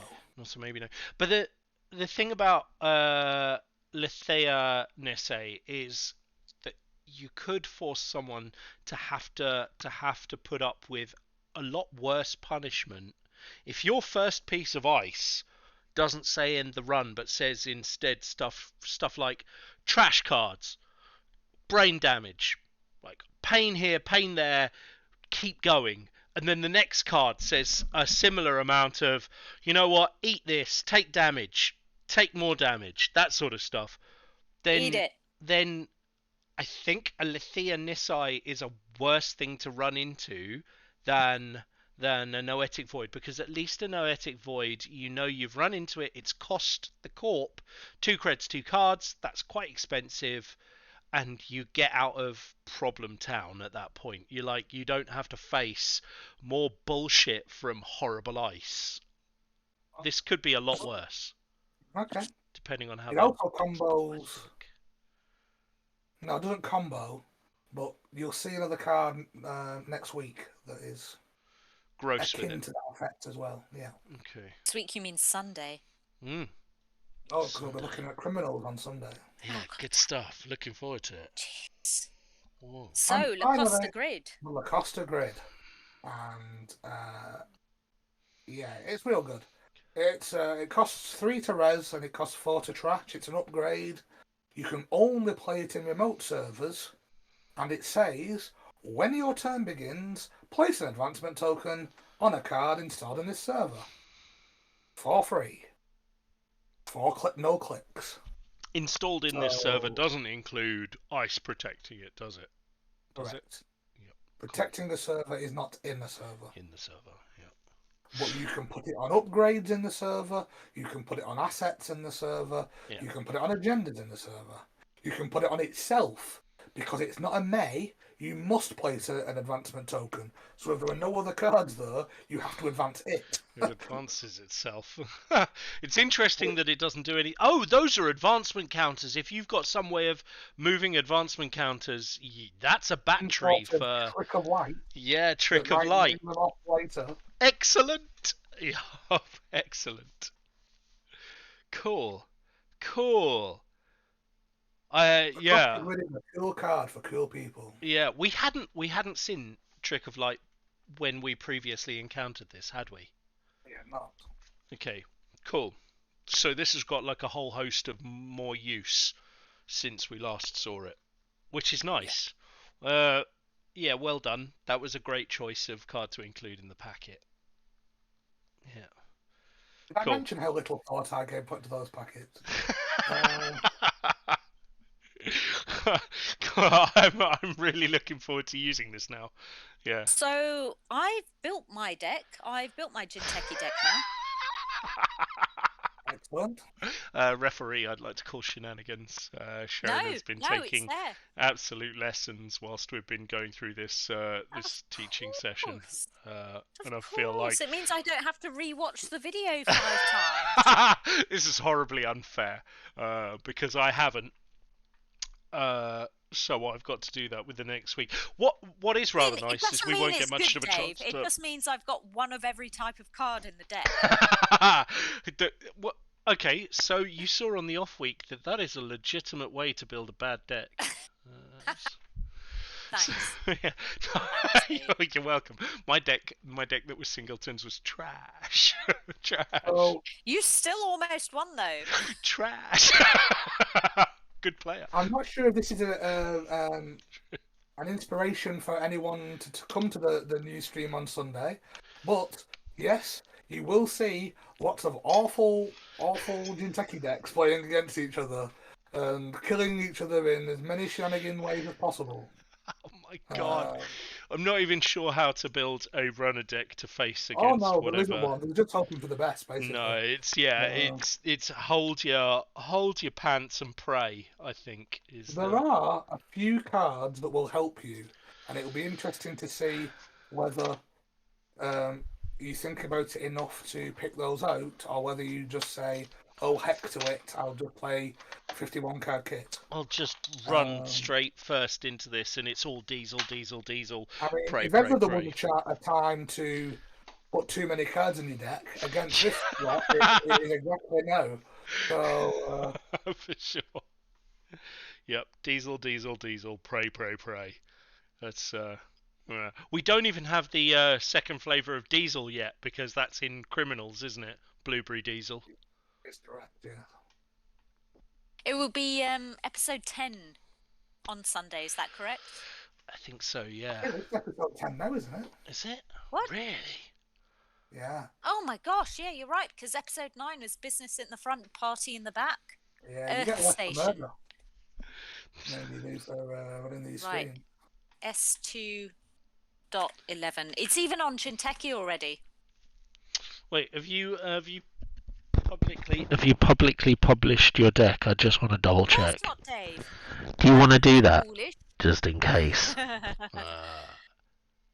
Maybe For- not for- before we've played. For production reasons, just so that I can prep the deck list for next week. I won't look at it, I promise. Lies. Sure. Even if you would, you'd probably just get confused. Yeah, or cry. These are both valid options. Yeah, right now. Cool. I'm looking forward to this. Yeah. I'm excited. I'm looking that- forward to Sunday. That's all there is to it then. Woohoo! Yeah, that's it. Thank you everyone very much for joining us.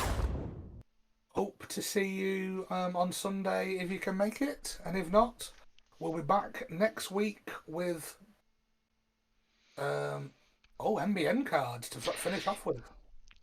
I'm quite looking forward to the NBN cards as well. As much as playing against Sharon's Near Earth hub annoys the hell out of me, every time I see the damn deck, I'm like, this is going to be so painful. If you're looking for annoying IDs, then NBN has the one for you. Yeah. Oh, I am looking forward to NBN as well. I don't know why I didn't choose it this time. Save What? the best to last, I guess. I'm kind of glad you didn't, to be honest. But yeah, I'm looking forward to it. Right. So Jinteki decks and criminals on Sunday. Yep. Until then, good night. No night. Bye bye. Good night, all.